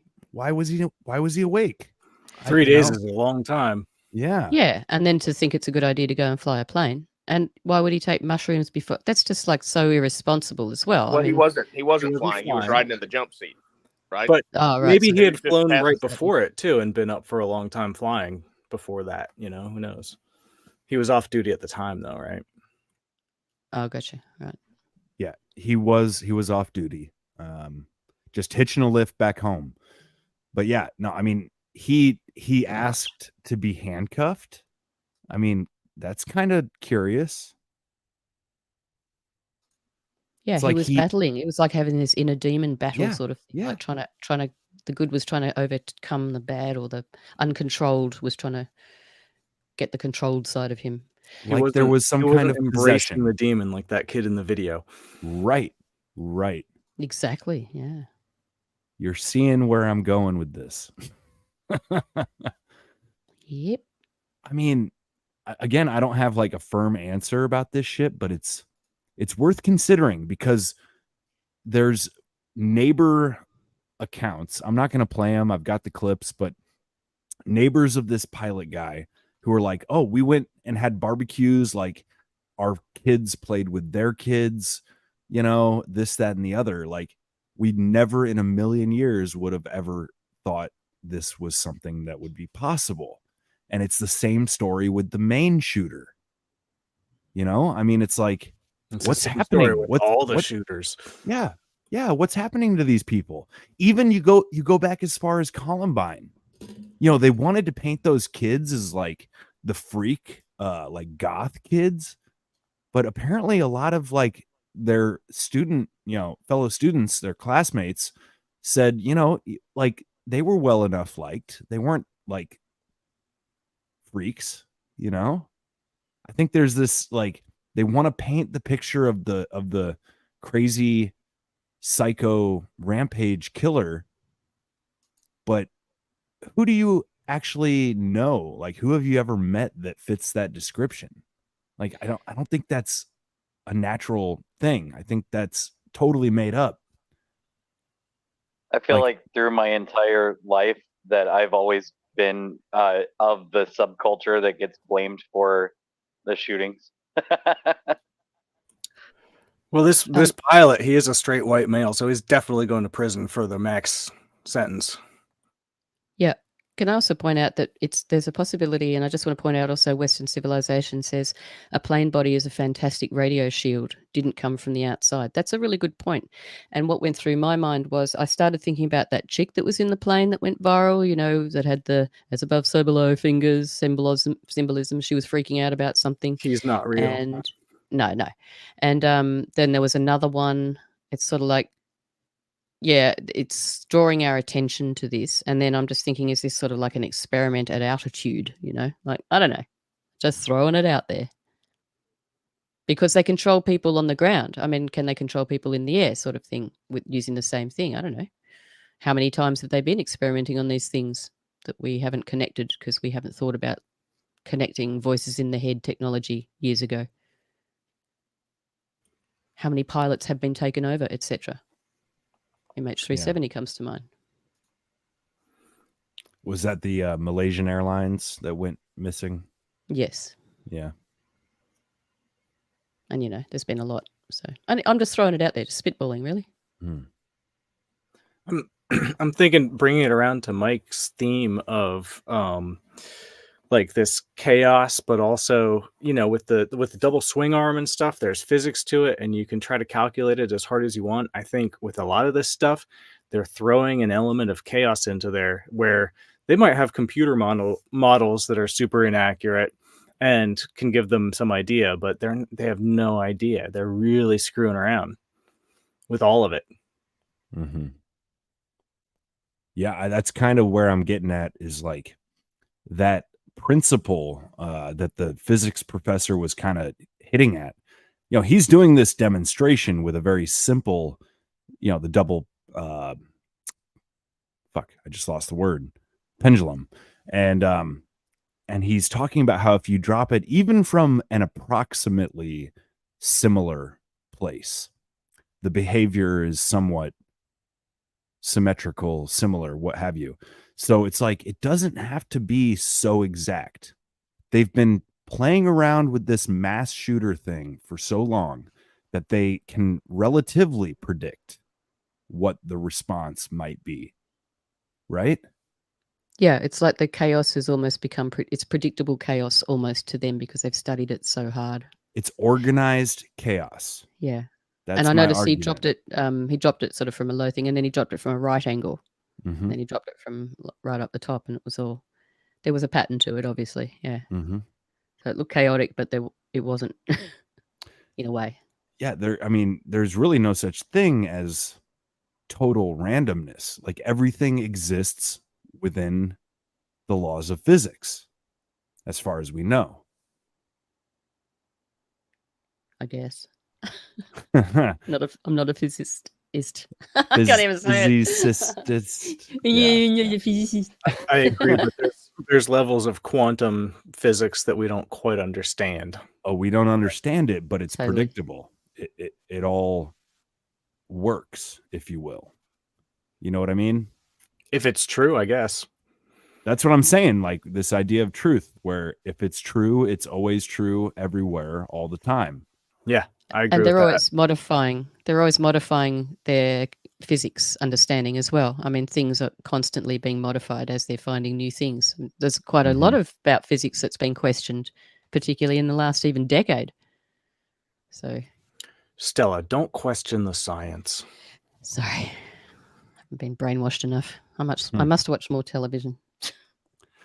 Well, you know, I've got more about the main shooter, and I've got more about the pilot, and I think it's somewhat relevant. But I know OG said, you know, he might not be able to stay the whole time, and we were talking about maybe covering the fact that apparently we're no longer allowing exports for ammunition and firearms. Do you want to hit that real quick? Yeah, I mean, I don't know enough about the topic to give you one, solid opinion on it. It just looks like they're not going to be exporting to. I think that's a list of like 40 countries, but of course, Ukraine and Israel still get their goods. But they're saying that it's basically to make sure that weapons don't get into the hands of quote unquote bad people. Which I kind of find funny because you've also seen some bulletins issued about 50 cals being bought at the southern border of the United States and watching for like large purchases of guns, and that there might potentially be some sort of attack along the southern border. And, now they're saying that Hamas is activating their cells and Iran's going to attack the U.S. So just all kind of funny to me.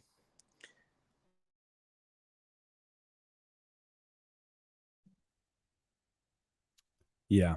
Well, I don't know. It seems worth noting. It's kind of like the idea of indicators where, I like the fact that Rob gave us a little on the ground report about ham radio operators being real active tonight. It's little shit like that that's kind of worth paying attention to. Yeah. Some Western civilization here said on the point of whether or not there was an outside kind of frequency in terms of this pilot, he says a plane body is a fantastic radio shield, didn't come from the outside. Well, I could see your point, but at the same time, like, he was wearing a headset that was picking up ground radio. Apparently whatever, you would assume that he was hearing the same stuff as the other two pilots. But again, I'm almost saying maybe the mushrooms had something to do with it, like a subtle sort of 48 thing. hours. Yeah, I mean, usually they're a long ass trip. Yeah, the effects are done. The effects are done by then, but I'm not saying there might not be lingering effects. At the same time, maybe that's If it put him into a crazy state of mind that he couldn't get out of, he got a little stuck, kind of thing. Well, yeah, I mean, I can speak for my own self. Like, I've fucked around with enough psychedelics. There is such a thing as like kind of getting into a loop of sorts with your Wasn't thoughts. that like a big thing with acid? Like, people talk about you have a bad trip, you never quite come back. Yeah, some people claim that. Again, I don't know how much of that is like urban legend or exaggeration or what. People talk about flashback that's the trips. thing of it. I've Yeah. heard of it happening with LSD. I've never heard of it happening with mushrooms. Mm-hmm. And even like the LSD reports, it's always somebody who knows somebody who knows somebody, right? So He turned into orange juice and was afraid people were going to drink him. right.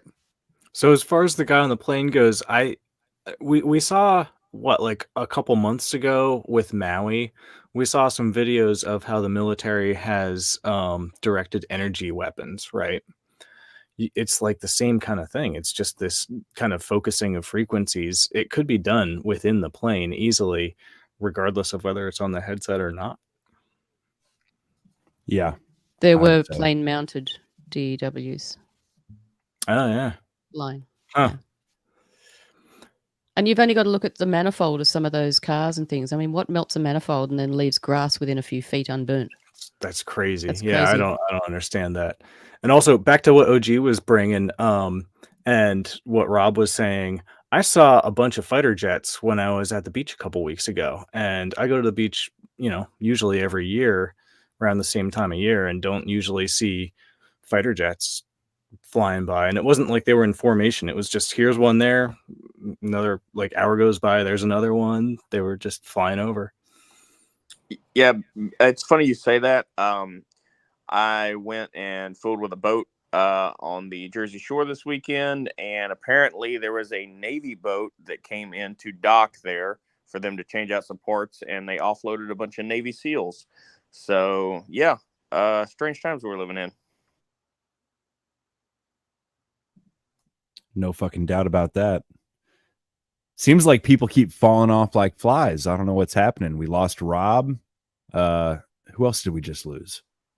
The Drizzle. Drizzle. Hopefully we see them come back. hopefully.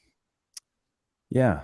Hate to see somebody leave without saying goodbye, but we'll see what happens. Love you I guess guys. that's my cue. I'm gonna jump. Y'all have a good one. Hey, no problem, OG. Thanks for Yeah, saying thank you, goodbye. man.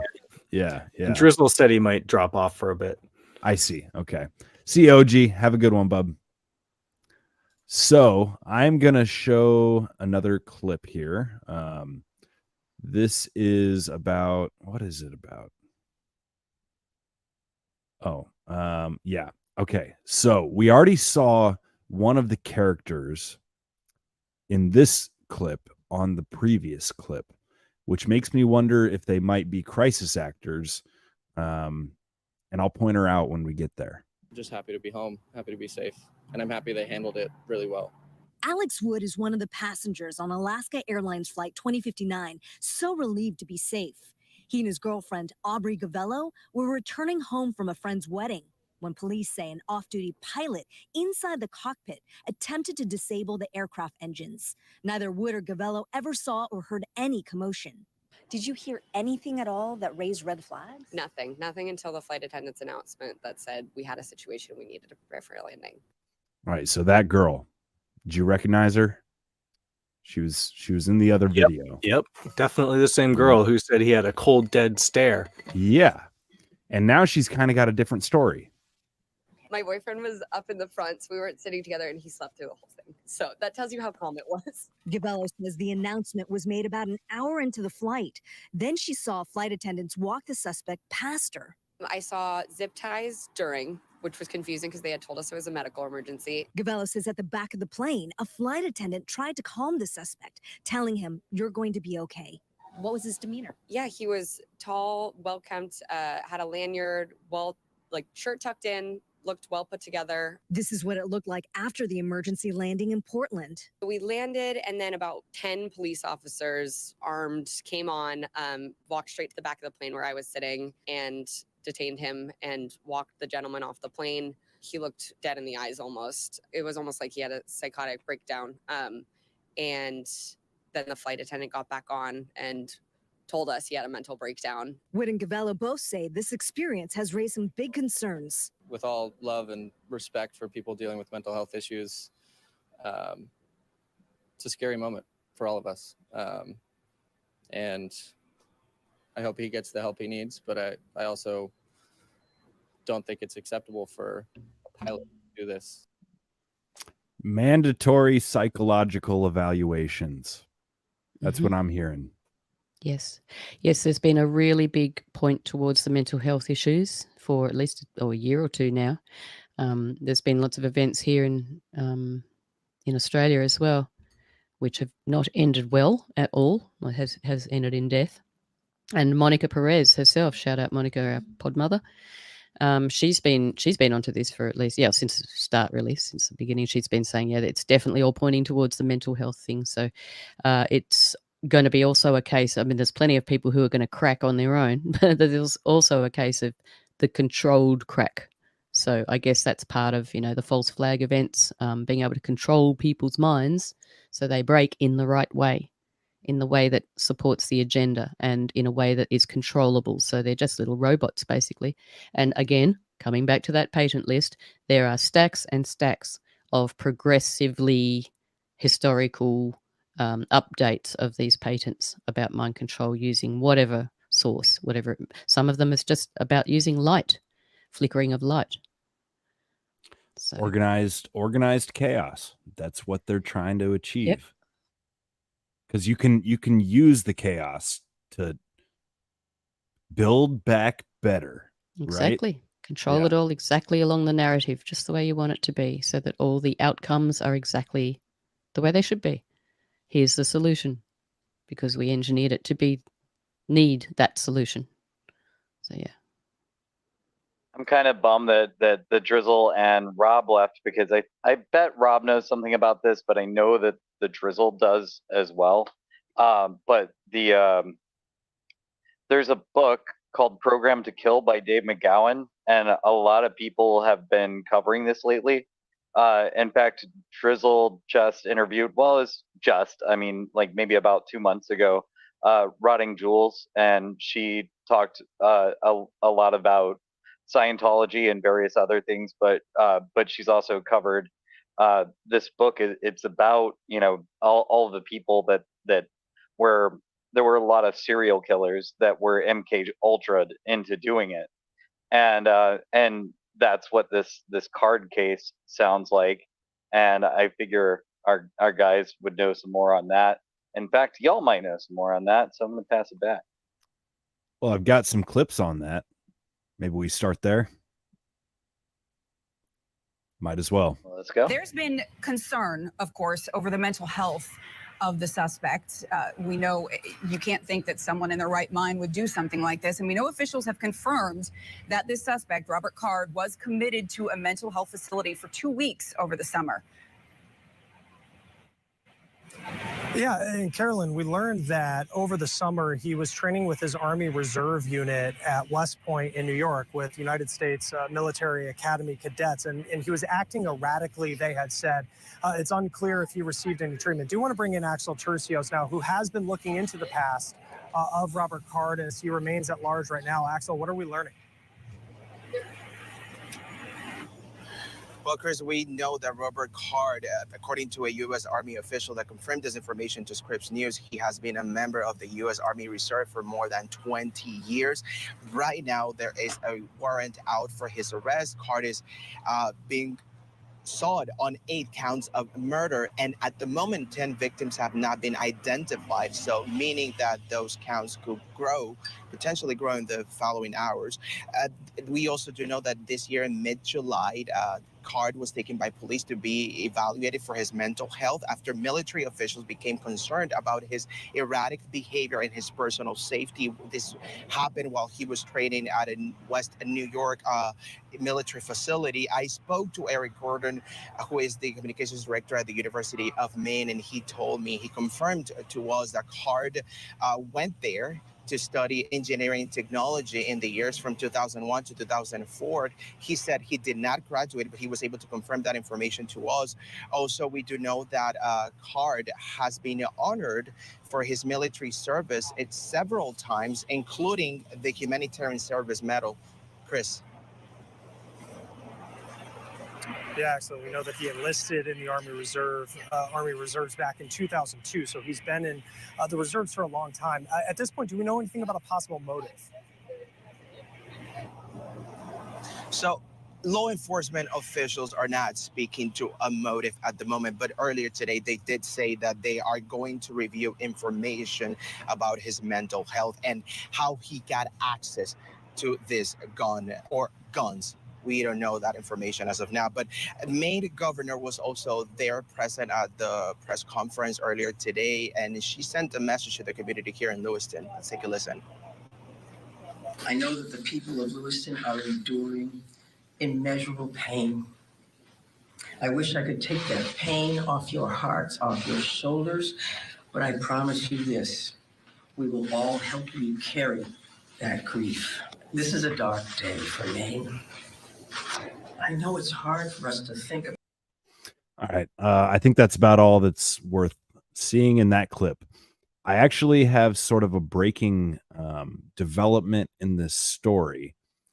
I had a feeling that audio had something to do with this whole thing. Apparently, there's been reports that this guy was recently fitted with quote unquote high power hearing aids. And I was listening to No Agenda today. They were talking about the fact that there are no such thing as, quote, high power hearing aids. Correct. That's just bullshit. Now, what is interesting about hearing aids is that they recently allowed over-the-counter devices, amplifiers, to be marketed as hearing aids. Yes, So those are also bullshit. They are bullshit. They amplify sound, but they don't work the same way as your traditional, hearing aids that you have to go to an audiologist to get fitted, right? Correct.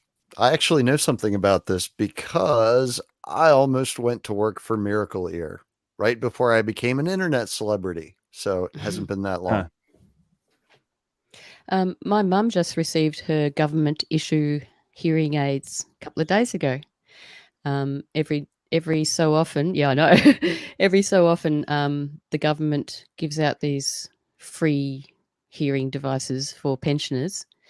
And up till now, it's like she always ends up with these packets and packets and packets of these little tiny batteries. Of course, they don't fit anything else except that hearing aid. And she ends up throwing most of them out because, you use about one or two and she's got like 1,000 or something ridiculous. It's just another scam of money laundering, probably, whatever. Anyway, these recent ones that they sent to her, they're different. So they're ones where she was, because they send a letter first. So she hasn't actually received them. They send a letter first saying this is what we're offering, and they're worth like $3,000 or something each. So then they're all free for pensioners. But these ones, it says, and you can control them with an app. And I said to her, there's no way you're getting those, Mum. Like, no. And she doesn't want to know about them either. She's going, oh, I don't want anything like that in my ear. It's like, oh man, so these are like converted to a completely different technology now. I would be very wary of government hearing aids. I mean, come on. Like, everybody needs to read Harrison Bergeron by Kurt Vonnegut, because the smart people were given auditory implants that would send out distracting noises so they could not excel, so that they would be brought down to quote unquote equality, true equality. Nobody can be any better at thinking than anybody else. If a government sends you something and says, put this in your ear or in your arm, I'm thinking you shouldn't do it. Yes, they need to end up in that little red lidded bin that they also provide. Yeah, there's no way I'd be putting them in my ear. So like I said, I've got kind of an update to this story, and this is very, very curious. I've not watched this video, and I guess we'll see if this turns out to be true, but this is kind of interesting. Good evening, ma'am. Doing 52 in the 25 zone. Oh, have you been drinking? Hang on, this is ad. No, if you're 4 of the men killed in the massacre were deaf, and there is growing speculation that the suspect Robert Card targeted them. Card had recently started using hearing aids. His sister-in-law says Card, who suffered mental disorders, believed that he could hear deaf people bashing him at cornhole competitions at Shemangi's restaurant. This exclusive video shows Card playing in a cornhole tournament at the restaurant last year. There you go, Robbie.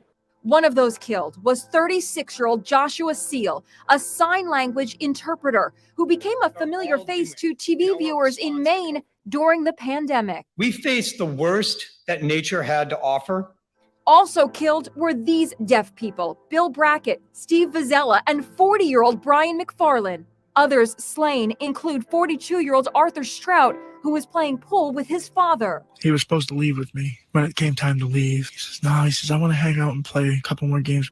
57-year-old bar manager Joseph Walker is being called a hero.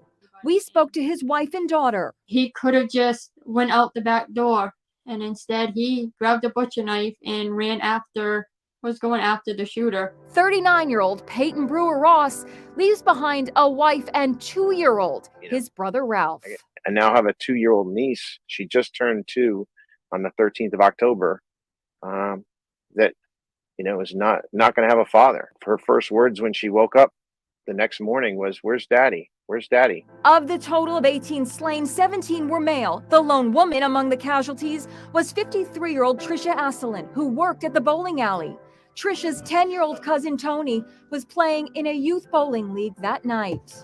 I saw someone get shot. They were just sitting, and all of a sudden, when I heard the boom, I think it hit them because they just fell off their chair. Okay, sorry. I played like 30 seconds of just really depressing shit there. Probably could have cut it off sooner. But what do you think? Is there? I'm glad you didn't cut it off sooner, because I thought it was quite odd that dude was so just cavalier and matter of fact about his dead brother. Like just wow. Kind of like a crisis actor would be. I mean, I'm not, don't put words in my mouth or anything. It's just, I'm just saying it's odd behavior to me for somebody in that particular situation, that it stood out. It seems to be a consistency was sort of where I was going. Yeah. Reminds me of there's a clip of one of the I think it might have been one of the Sandy Hook parents, right? Mm-hmm. Who right before going up to a podium to make like a public address was like smiling, and it looked a little too joyful of a smile. And people in the comments are all like, well, people, smile and laugh like nervously when they're under stress. But it's like, if you watch the video, it's like, it looks like a genuine smile, not any kind of a forced smile. Right. And it's just kind of weird. It gives you like heebie-jeebie vibes. I don't know. Yeah. I'm all about like reading into body language and the kind of idiosyncrasies of people's behavior, Yeah, I'm totally with you on that. And there's been similar things in other similar sort of situations. Port Arthur. Yeah, Uvalde. There's another. Yeah, there you go. Port Arthur here in Tasmania in 1996 was another one with a gentleman who, lost some family members, and there was some behaviour connected through that suggested for those who watch these things that was disingenuous. I've got to be very careful. Yeah, we do have to be careful on this subject because a certain guy has to pay $1 billion because he talked Because about of that. this, Yep. Yeah, and I want to make a brief mention of they actually did put Owen in prison, Owen Schroyer, just for saying 1776. He didn't enter the Capitol and he wasn't anywhere near it. I mean, he was in the same town, but he wasn't in that crowd. And so for saying now we 1776, can you explain that? I'm not real familiar with this story. They're making an example of him like they made an example of his boss, huh? pretty much. 1776 is the revolution, so that's what he was saying. That's the implication. And and here we are. We're in this phase of the Banana Republic where people are arrested that had nothing to do with the crime, and even I don't even consider J6 a crime. It was just a bunch of people walking around and taking a look at the museum, basically. How dare people enter the people's house? Exactly. I also want to point out again, there was the number 17. There were 17 males. And it'd be interesting to look into a little bit more into the 4 mute people. Thought that was interesting. Or deaf people. Yeah, like I said, I had not heard anything about that until just now. Kind of saw it like on the suggested videos, but I don't know. There might be something to the hearing aid thing. Again, I don't know. I have no firm answers here, but these are the type of questions that I'm coming up with. I want to play this where it's kind of the neighbors. Hey, can I jump in quick first? Go ahead. Along the hearing aid thing, one thing I didn't see in the footage of all those deaf people was hearing aids. I know they're good at hiding them behind their ears and stuff, but I didn't pick up on any of that, and I was looking for it. People don't always wear their hearing aids, though. Sometimes they only wear them when it's relevant. So Right, yeah, that's very true, for sure. You're muted, Mike. My bad. I do that. It was like a deaf cornhole tournament. Now, not all deaf people are trying to regain some level of hearing. They might have been, there's varying degrees of deafness, right? Yeah, and one of the people who was killed was a sign language interpreter, and I think those people are very valuable for communicating. And if they're up on the screen along with top world leaders and and interpreting things, and they might tell the truth of what they're saying more than some other interpretations that we get to see. There's a little bit of a weird sync here, actually, because I was on the propaganda report with Brad last week, and I was bringing some old propaganda from some old magazines, and one of the articles was deaf mutes, a deaf mute murder, and it was about how they brought in an interpreter who was a deaf mute to be able to speak to the accused, who was a deaf mute, who had murdered a deaf mute. So it was it was this very strange sort of thing. And we talked about how, well, you'd have to trust the interpreter and make sure that, you know, everything was being interpreted correctly. It was just a point of conversation, but yeah, weird sync.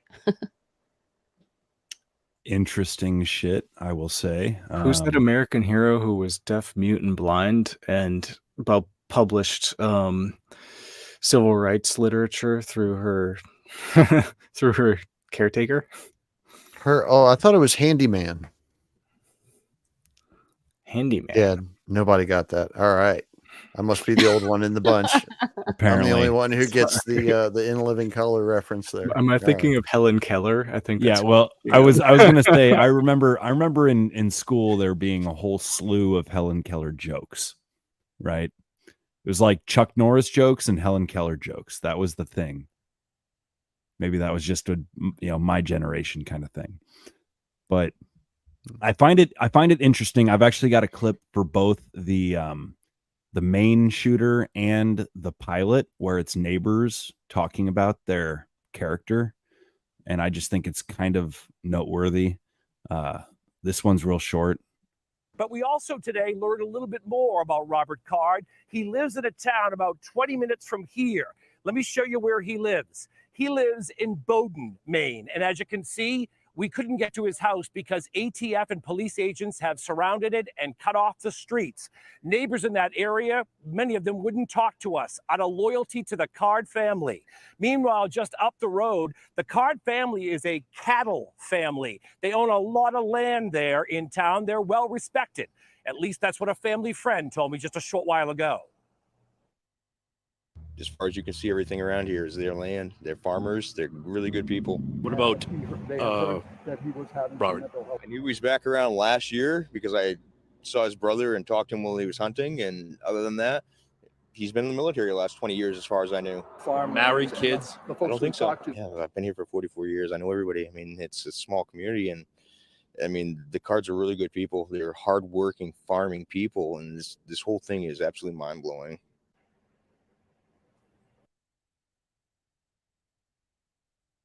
To San Francisco for our next story, and it's a terrifying one. A pilot accused of cutting the plane's engines mid-flight. The plane was supposed to end up. When they heard this news, they thought it was right out of left field.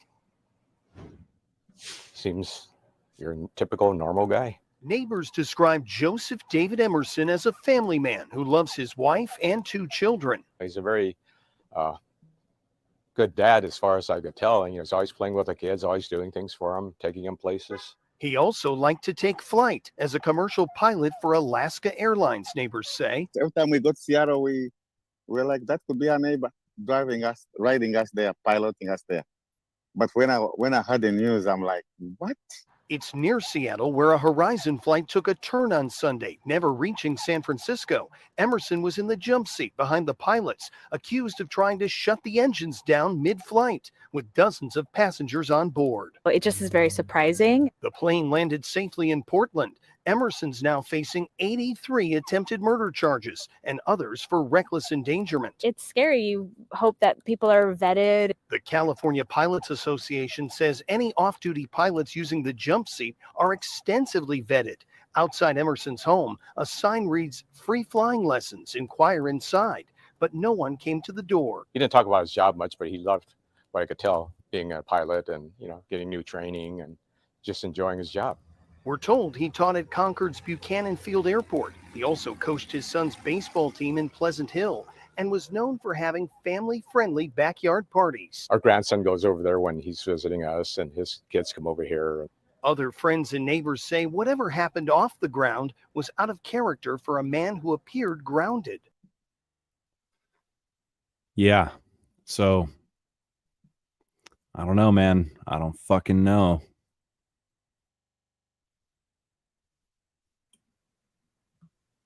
I don't know. starting to wonder just about the random nature of it all, right? The airline pilot, the shootings at wherever. I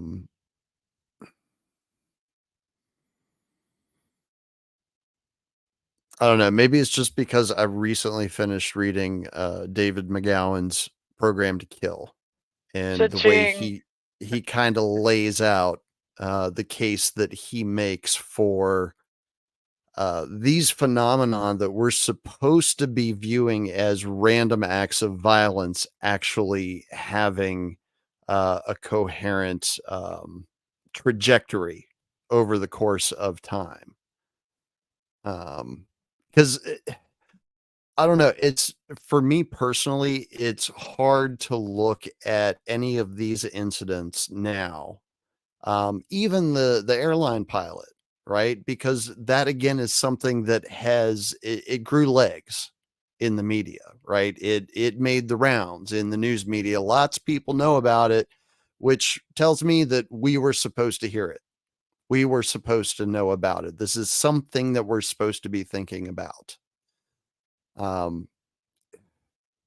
It's just all too convenient. And especially when you have like what happened in Maine this past week, where, the early details and the details that are coming after the fact aren't agreeing with one another. And of course, we all know typically what it means when that starts happening after about the first week or so. Stories are changing. They're trying to get the narrative just right so that the public will accept it. I don't know. It seems like there's a lot of psychological tactics being deployed on the population from a number of different angles. It seems like they're pulling out all the plugs, the season of harvest is usually spring and summer, and now that it's fall, it's like I guess they didn't get enough. Excess mortality rates are still way up. They haven't gone down since 2021. Well, But you look at it from the calendar and a black magic perspective. We're again going towards another high holy day, which is typically viewed as a season of sacrifice. So, good point. If you're into that sort of thing, you might be trying to make some of that stuff happen. Yeah. I would expect to see a lot of activity around now. And of course, All Saints Day is the next day. So we'll have to pray and mop up the mess the next day. And don't forget, it's spring here. It's only fall over there. Yep. All Funny. sorts of different cyclic things going on in different hemispheres. Well, the fuzziness of the detail is worth noting with both of these stories. Supposedly with the Maine shooting, it came out that he was like a firearms instructor, and then I think that got debunked. Like he was a truck driver. And like there's all these weird little details that keep getting like thrown out and pulled back, and like it's hard to know heads or tails of any of it, frankly.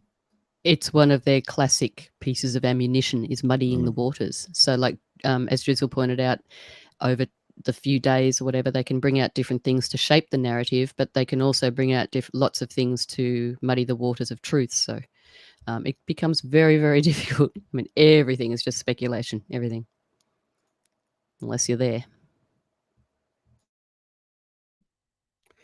So I'm tempted to throw something at y'all as kind of my final thought.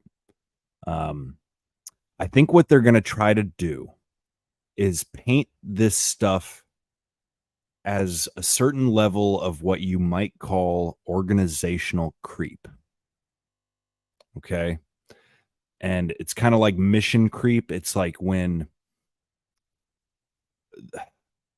you start to entropy as an organization, you start to decay from the inside due to the yes men and the bureaucracy and the this and the that. I think they're going to try to blame a lot of this stuff on that That's why we're seeing calls for gun control. It's why with like the airline thing, what you're going to see is calls for increased oversight and regulation. I hope I'm making sense. But this example from 2000, again, I went kind of on a rabbit hole, whatever. I fell down it, kind of prepping for this episode. But what do you got, Stella, before I play? I just wanted to say that's the way the Fabian system works. It's a slow creep and disintegration, from the inside, infiltration, which is beyond anybody's imagination. Like, people just say, oh, you're so black-pilled. It's not that bad. Yes, it bloody is that bad, okay? It just is. Everything is infiltrated to the point where the people who make the decisions are controlled people. It's been going on for a long time, right down to local level. So, here we are. That's the truth. Well, and I think it might be partly to blame. Like, it might be part of the answer. This organizational entropy is maybe what I'll call it. But I don't think it's the whole story. Again, I'm calling it organized chaos. I think that somebody's dropping the pendulum this way and that to fuck with people, to justify their own, to destroy the system from the inside. I mean, Yeah. it's why there's a geriatric running the superpower of the world at the moment. Right, It's just to destroy the whole system so they can come in and go, well, we've got this new system. Here we go. Yeah. Fixes everything. Thank you. Yes. Yeah, the saviors have been planned for a long time. Yep, centuries. All right. Well, if y'all are good with it, I'm going to play this. I found it kind of illuminating in certain ways, but this was from 2000, so it's been a while. I would be surprised if anybody really remembers, but this is actually kind of what spawned the movie Flight with Denzel Washington, where he goes upside down. Anywho, here we go. Recorded on the cockpit voice recorder, and simultaneously several small radar returns could be seen on the air traffic control radar as the tip fairing was ripped off and separated from the aircraft. The stabilizer now moved upwards to an angle too high to measure on the flight data recorder, and this caused an immediate and violent pitch forward. This was a hopeless situation to recover from, as the whole horizontal stabilizer was now completely out of control, but that didn't stop Captain Ted from trying. What he now did was to, instead of trying to pull out of the 70 degrees deep dive, he pushed forward and rolled the aircraft left over to an inverted position, effectively counteracting the downward pitch of the stabilizer. He called out, push, push, push, and roll, whilst the first officer called out, Mayday, but without actually transmitting it on the radio. Because of the roll, the pitch decreased from minus 70 degrees to 29 and then minus 9 degrees, as they were now flying inverted out over the bay. At time 16, 19, and 54 seconds, Captain Ted called out, okay, we're inverted, and now we need to get it, indicated that he wanted to get it rolled back into a normal position again. And as he was trying this, they were passing 16,400 feet, still descending with a speed of 208 knots. During the next few seconds, the flight data recorder indicated aileron movement both in left and right direction as the flaps were being retracted. Captain Ted called out, push, push, push the blue side up, indicating that he wanted to get the aircraft back on the right keel again, and that was followed by a call to kick rudder, kick left rudder, left rudder. First Officer Bill responded that he couldn't reach it, and Captain Ted then called, okay, right rudder, right rudder. This effort didn't work, and 10 seconds later, Captain Ted said, gotta get it over again, but at least upside down we're flying. But sadly, this call was almost immediately followed by the sound of several compressor stalls and the sound of the right engine spooling down, likely because of the extreme angle of the oncoming air that was hitting the engine inlets. From this point, there was nothing more that could be done.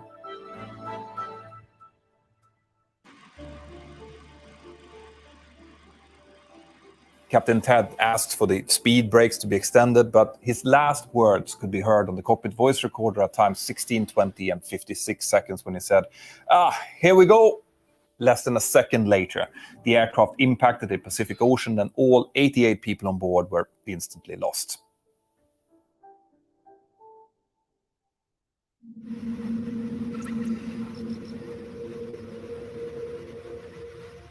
Several other aircraft in the area had witnessed Flight 261's final descent, and with the help of them and radar pictures, the crash site was quickly found.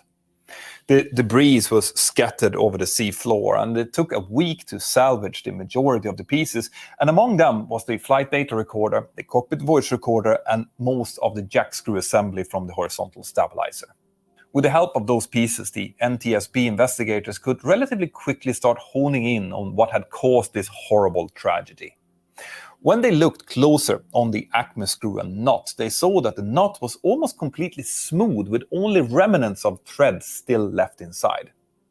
On the Acme screw, they found several spiral-formed pieces of thread which had been ripped out of the knot, likely during that first dive.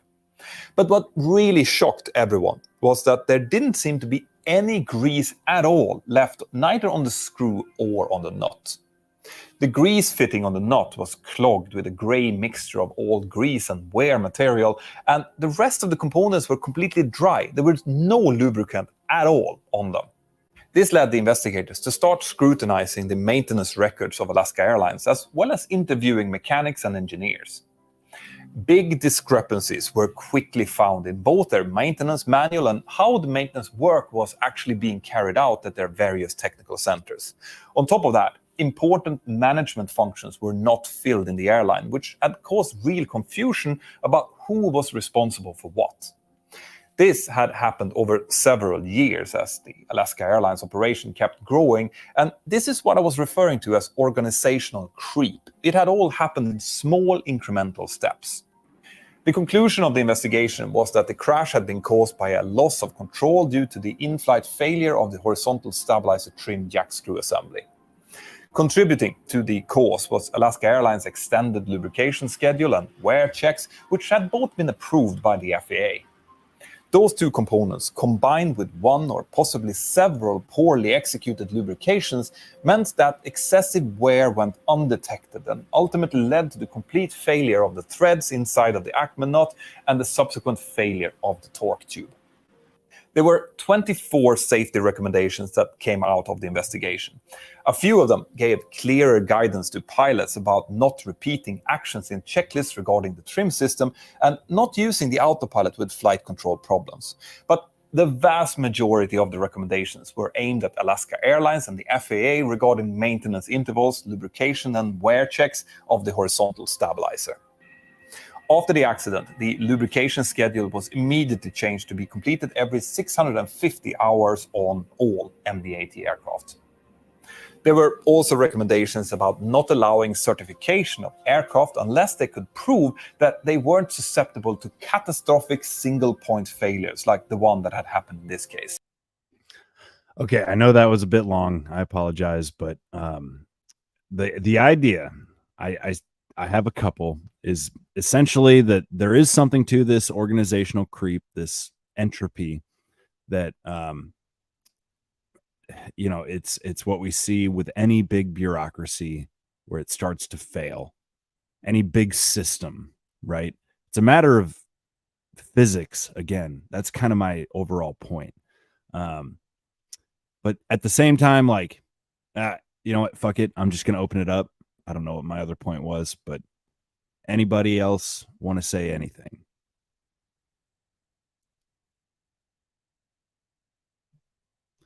It was a good movie. Yeah. Yeah. Well, yeah. He eventually mentions like, yeah, this is what kind of inspired that scene from that movie. But so I might have missed something in the video because I got distracted texting y'all, but the thing about not being able to reach one of the ailerons or something, like, wouldn't that just be your joystick? Is there a separate mechanical thing that they were going for or something? That it was could be, reach the left rudder, I believe. yeah, the rudder. Yeah. It could be a pedal, but I don't know. Or a switch. It's just weird that they wouldn't be able to reach it. Well, in the position that they were in at that point, which was upside down. Yeah. They were most likely strapped okay. in to their seat. So yeah, range of motion is going to be limited to, what was within reach. Gotcha. Yeah, that makes more sense. Huh. You know, I suppose I think the other point I wanted to make was this idea of a single point failure.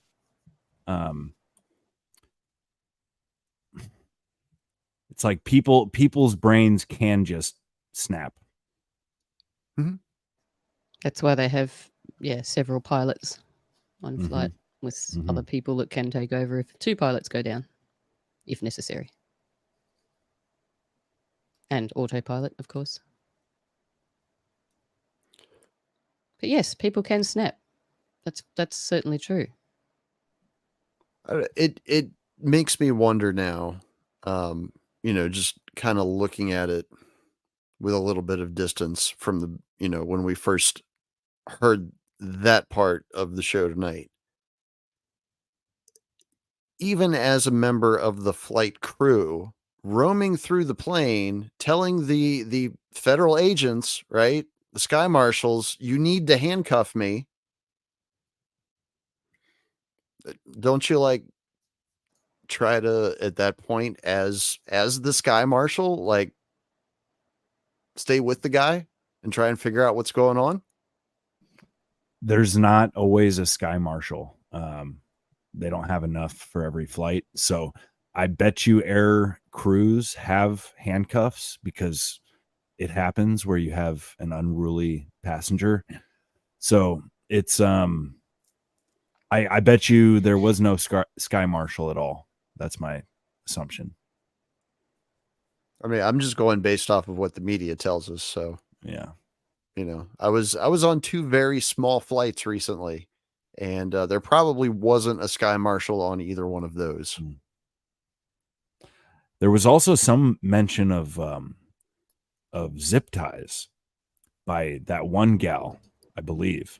The blonde gal. She said zip ties. So apparently the perpetrator, the guy, he said you better handcuff me, but it's very likely they didn't actually have handcuffs. They had zip ties. And it sounds like if he was able to reach for a door for an emergency exit, he had his hands cuffed in front of him, not behind him, right?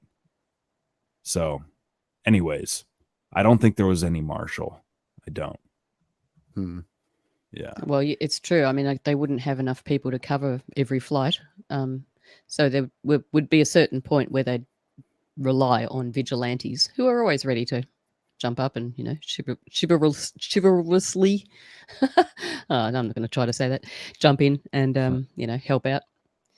So there's that. I mean, there's only so much you can do in the aisle of a aeroplane, isn't there, as far as struggling, and it would be fairly easy to overcome someone who's not armed, I would imagine, with all those people on board. So I guess there'd be some training for these air hostesses, etc. Oh, sorry, that's very sexist. If you have a pair of box cutters, it could go a long way. I think they call them flight attendants. Right. Okay. Let's get that right. Stewardess is passe. You can't say stewardess. My apologies. Didn't mean it is funny though. Almost every time I see a man doing that job, he appears very, very homosexual. But that's just my personal experience. we it's had so true. Did you get the They just are. Did you get the flight uniforms for men recently? I don't know if that was just Australia or whether that was a global thing, but they brought out the uniforms for men, like the skirts, etc., for men, flight attendants. Anyway, that's a little bit off topic. Yeah. Well, I guess the last thing I thought I would share is a third clip from this naval postgraduate school, and it's all about energy, and I just find it interesting that this is what kind of material they're putting out. It's kind of like I don't know, it to me it raises some questions, but I figure it's worth watching. And then we're getting to the 2.5 hour mark, it looks like. So yeah, as usual, these things take time, but happy to talk about anything else after this. But yeah, let me play this and we'll see what you think.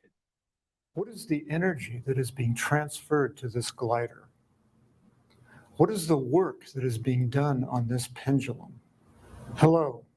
In this video, we will show how the dot product is essential to our understanding of the conservation of energy. As part of this, we will do the physics demonstrations that you just saw. The dot product of two vectors is the product of the magnitudes and the cosine of the angle between the vectors. The dot product has many applications. Here we consider mechanical examples and what is probably the single most important fact in all of physics: energy is conserved. By energy conservation, we mean that the total energy of an isolated system is constant. Energy can transform from one type to another, but the total energy must remain constant. Furthermore, if a system is not isolated, the change in energy is exactly equal to the energy added to or taken from the system. In mechanics, the energy is the sum of the kinetic and potential energies. Kinetic energy is the energy of motion. A mass m with velocity v has kinetic energy 1/2 mv squared. Okay, I'm sorry. This is dense. Maybe I'll give you, just so you're thinking in my own terms in a second. Like, I think that the principles of physics are being applied on how they manipulate masses of people. Okay. And that they are weaponizing our energy. They're changing it from one thing to another. We are pendulums. Like, I know I sound stoned, and maybe I am, but I like where you're going with it. Do you? Yeah. Okay. Yep, me too. Okay, I'm being a little self-conscious freaks here. in. This is nerd shit, man. I wish Rob was here, but I like, mean, it's kind of the purpose of mass media when you get right down to it. it's to set us all on a certain vibration, on a trajectory, on an amplitude in a certain direction to do work. You know, that's what it's all about. That's what it all boils down to.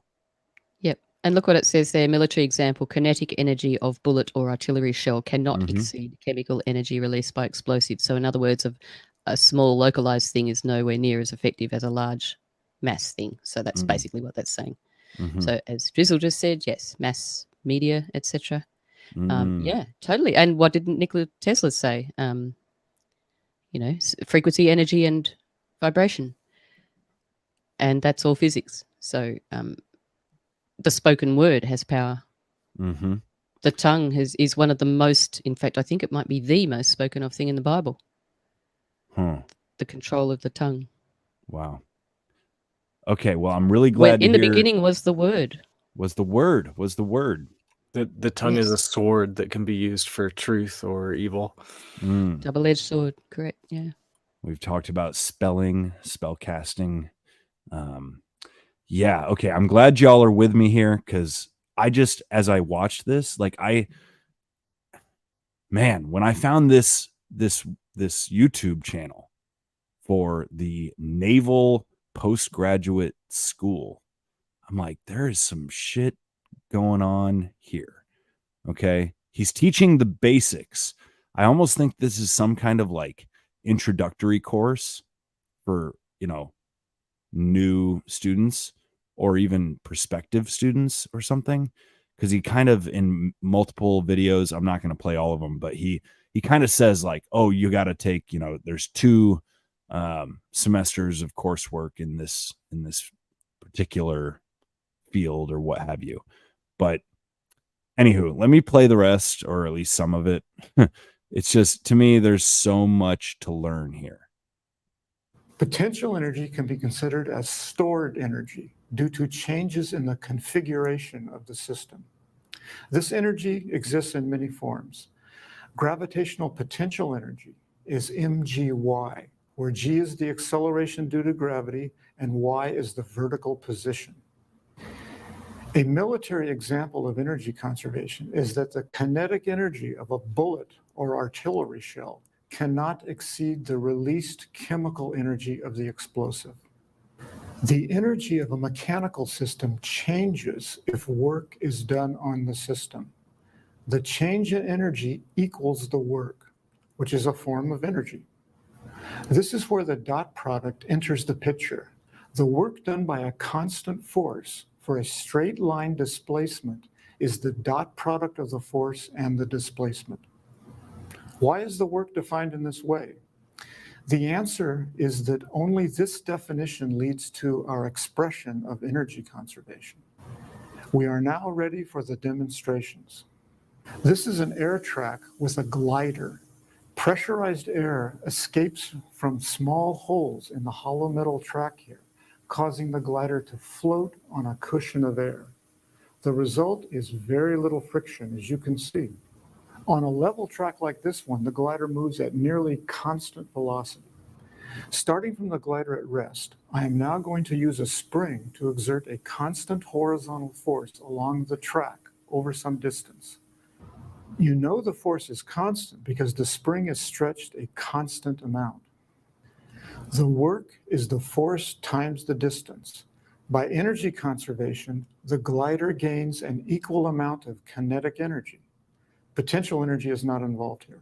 But what happens if I exert a vertically upward force on the glider? As long as the glider remains on the track, nothing changes. But aren't I doing work on the glider? No. The dot product is zero here because the force and displacement are perpendicular to each other. Theta is equal to 90 degrees. So the work is zero. Okay, I'm going to pause because I want to translate once again into what my thoughts are. When it comes to manipulating masses, you want to create as close to a frictionless environment as possible. If your goal is to do work, to guide people in a direction, you want to pull parallel and you want to reduce friction. You want to maximize your effort. So it would be natural to steer narratives in a way that create a frictionless environment. Am I making sense there? Yes, and I just want to relate that to the supposed, well, okay, Japan has the the magneto train thing. It's alleged that under the ground that's how they travel so quickly from place to place is through, okay, where I'm going with this is to create that frictionless thing is to do it in a vacuum, and that's how they do it really fast underground with the train travels. It's alleged. So it's like in a tunnel, which is a vacuum. So there's absolutely no resistance, no friction, nothing to slow it down. So that's why it's really quick in a conspiratorial sort of level. So I've heard. On the metaphor that we're doing here with mass manipulation of people, what is the friction? You want to eliminate the friction. I guess we are the friction. Like any kind of resistance is the friction. That's Yes, what and friction is resistance. And they have to create a vacuum as well, which is sort of also what they're doing, like creating a vacuous kind of society. Take out all individual critical thinking, insert programming. That's like a vacuum, isn't it? For sure. I hope this isn't too much of a stretch, but once again, I find the source to be particularly interesting. Why is it being framed the way it's being framed? As far as maybe I just didn't get a lot of physics in school, but I find sort of the application here being that ultimately they're discussing the physics of weaponry, right? That's kind of the end goal. This is the naval postgraduate school. Yeah. I don't know. So they're understanding the physics. Yeah, I mean, it makes sense. Totally. Yeah. Here, we'll play it on. It's like a minute and a half more. This is also true if the glider is in motion. The velocity and thus the kinetic energy remain the same. Okay, but what if the spring is at some angle between 0 and 90 degrees? The dot product tells us that the work is now FD cosine theta. Note that the dot product continuously connects these two special cases of 0 degrees and 90 degrees. Here we have a mass that is suspended from a string. This system is called a pendulum. I am now using a spring to slowly exert a horizontal force on the mass. Note that the spring stretches more and more. This tells us that more and more force is being required. The force is variable here, unlike before. There is essentially no kinetic energy, but I'm doing work on the system. So where's that energy going? It is all going into gravitational potential energy. How much work is required to raise? Okay, so what I was thinking about when I was watching this, let's say the left and the right are two independent pendulums in a system, and they're both being pulled back with strings to the extremes.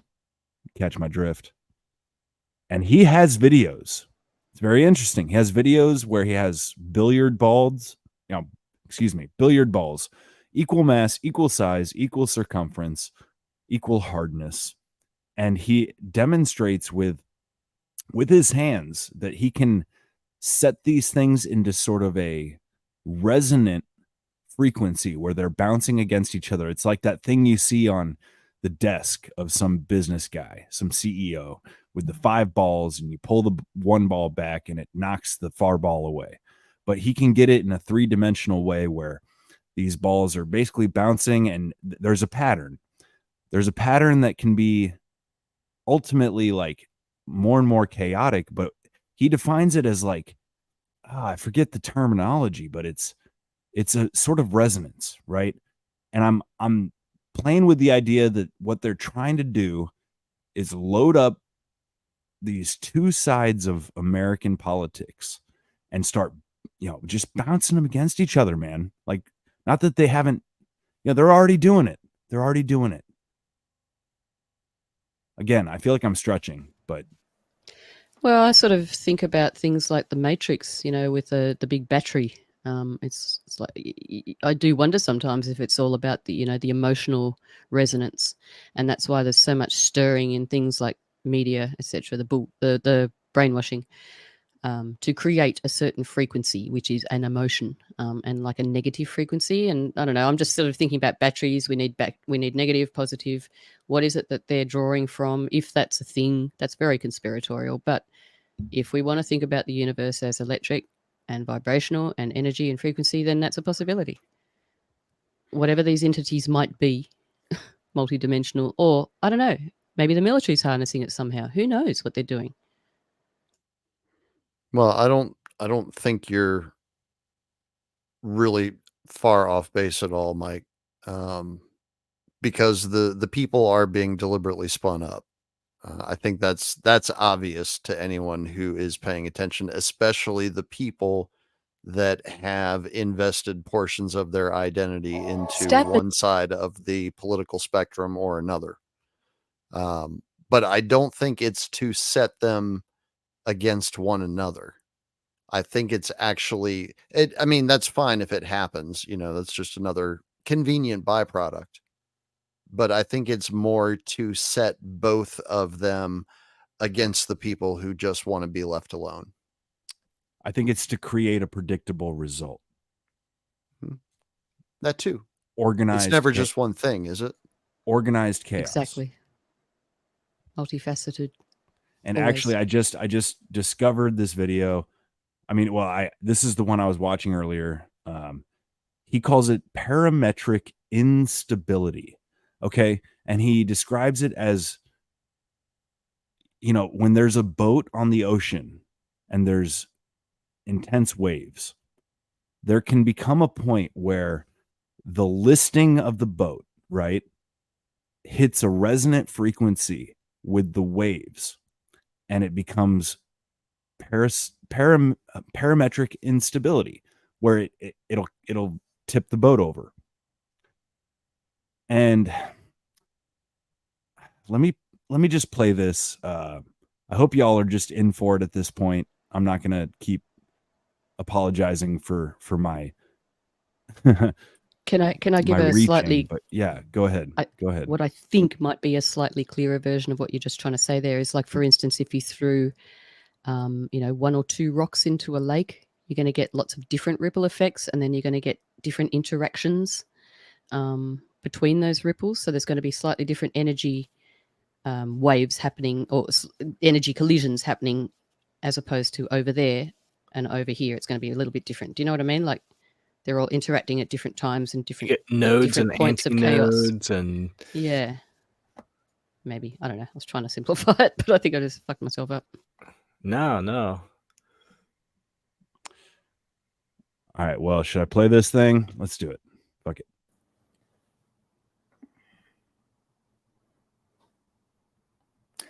This is a video on parametric instability.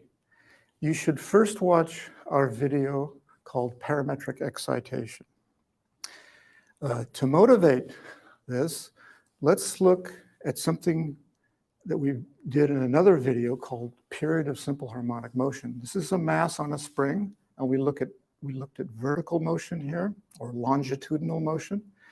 And what we found is that the period of this small amplitude motion here, the time for one cycle, is the same as the period at any other amplitude, in particular a pretty big amplitude. It's the same value. Okay, now let's ask what seems to be a simple question here. What happens if we change the mass? Well, I'm going to replace it with a smaller mass. Okay, now we should get, because there's less inertia, we should get a shorter period. And you can see here that the period of small amplitude motion is shorter, and the period of large amplitude motion should be the same, would be shorter. Okay, but there's a problem.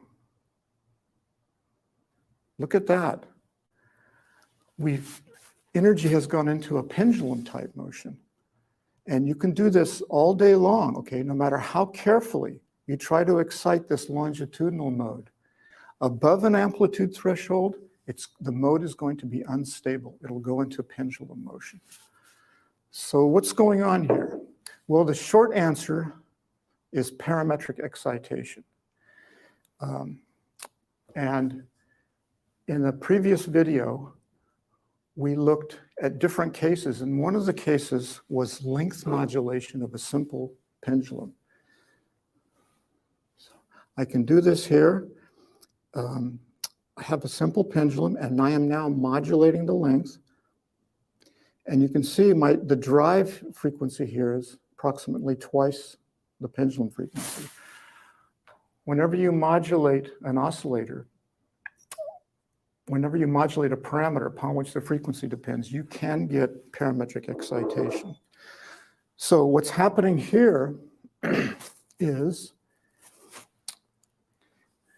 here I'm externally driving the system. Here, the system's not being externally driven. It's a mode. It's a mode of the system that is parametrically driving a pendulum mode, and it's parametrically driving it by length modulation.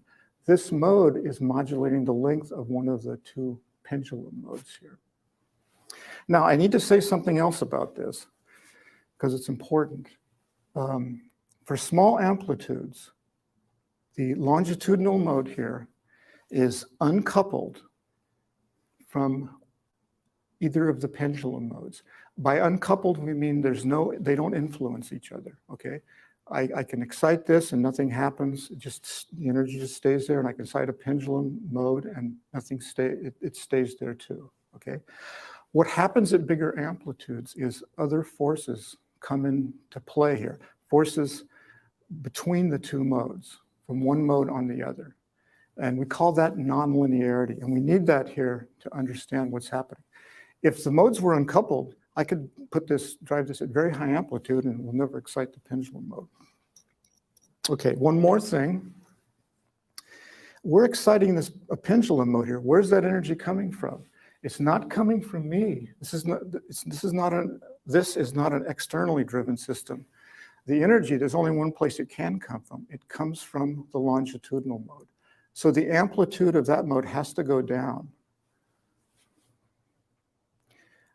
And it's a little bit difficult to see, but now you can see it. It's going down, okay? It has to by energy conservation.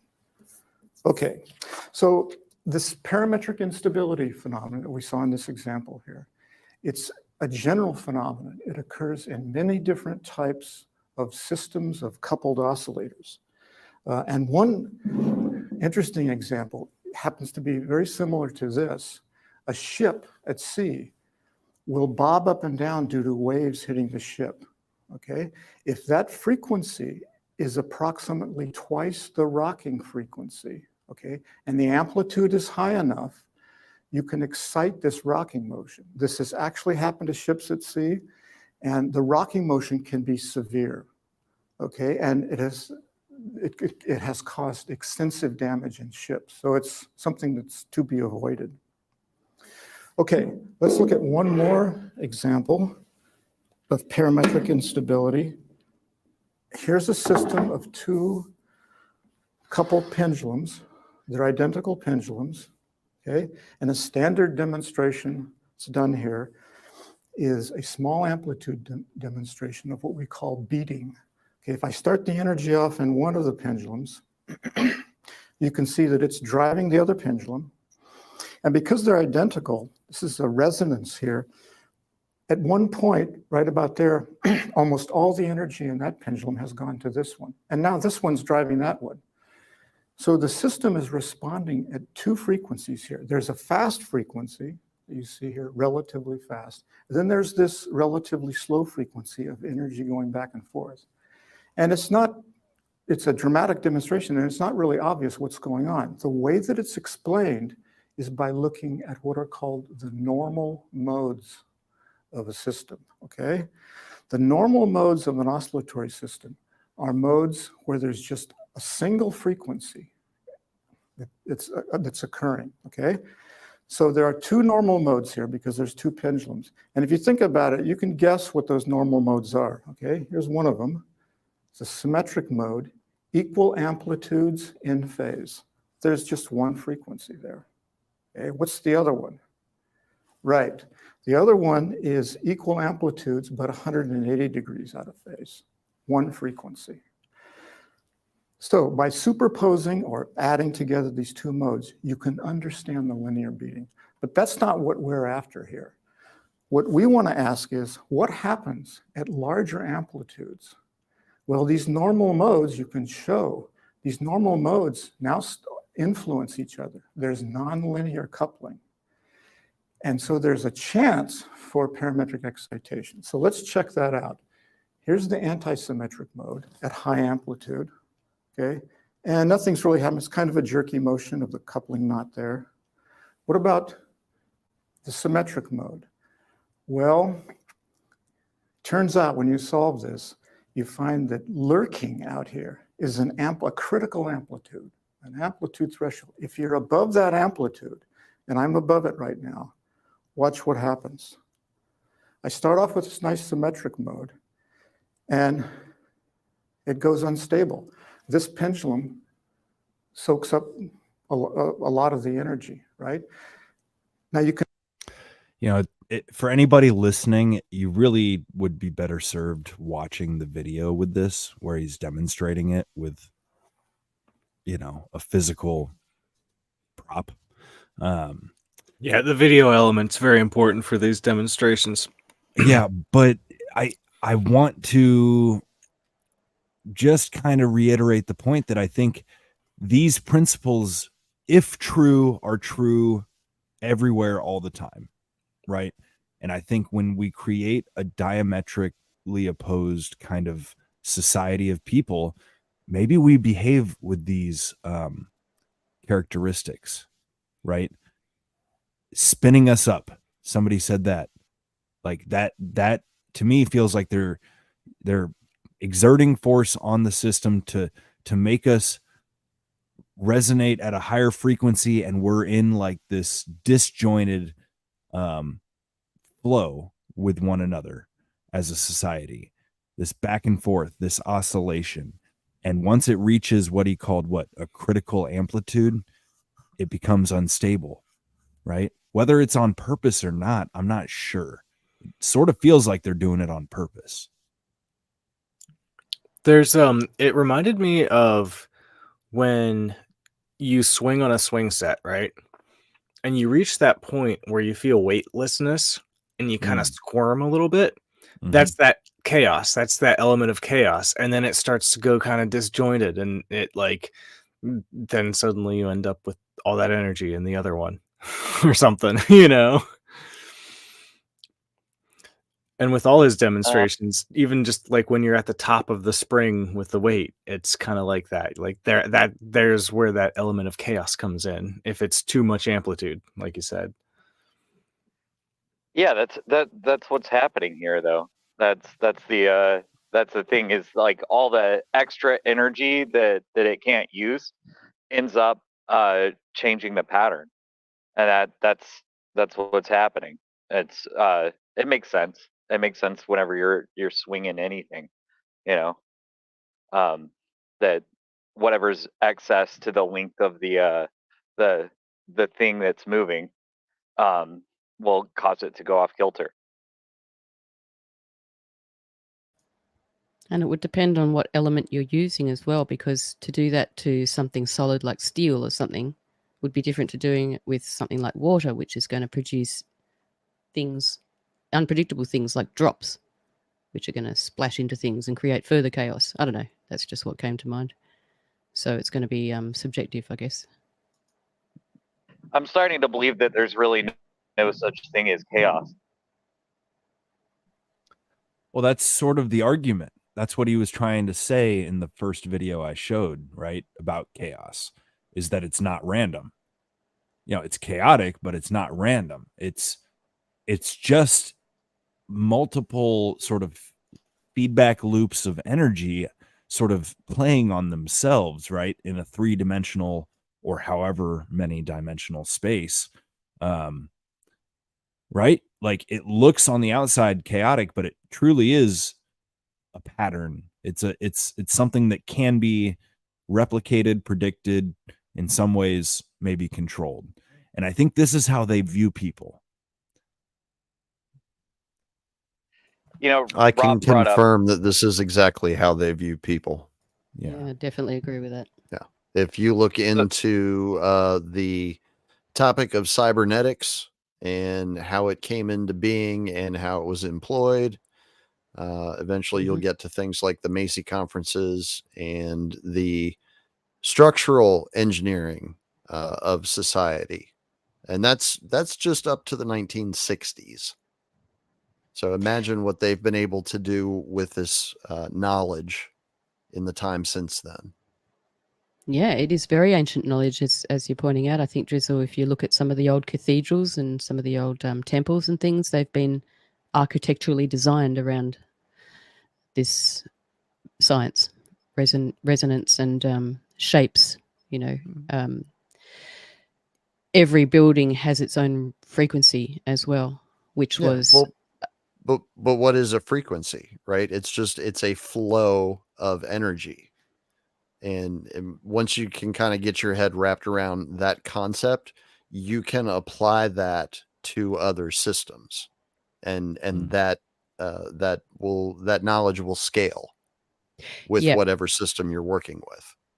Yep. So basically, like a building, for instance, if there's all this vibration and frequency sort of always constantly out there in the universe, and that particular building will harness that frequency, that resonance, because it's built for that frequency.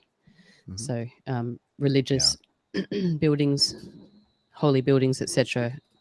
It is said that they were actually healing houses, not so much for praising, but they were actually healing houses because of the way they harness frequencies. Getting back again to Royal Rife.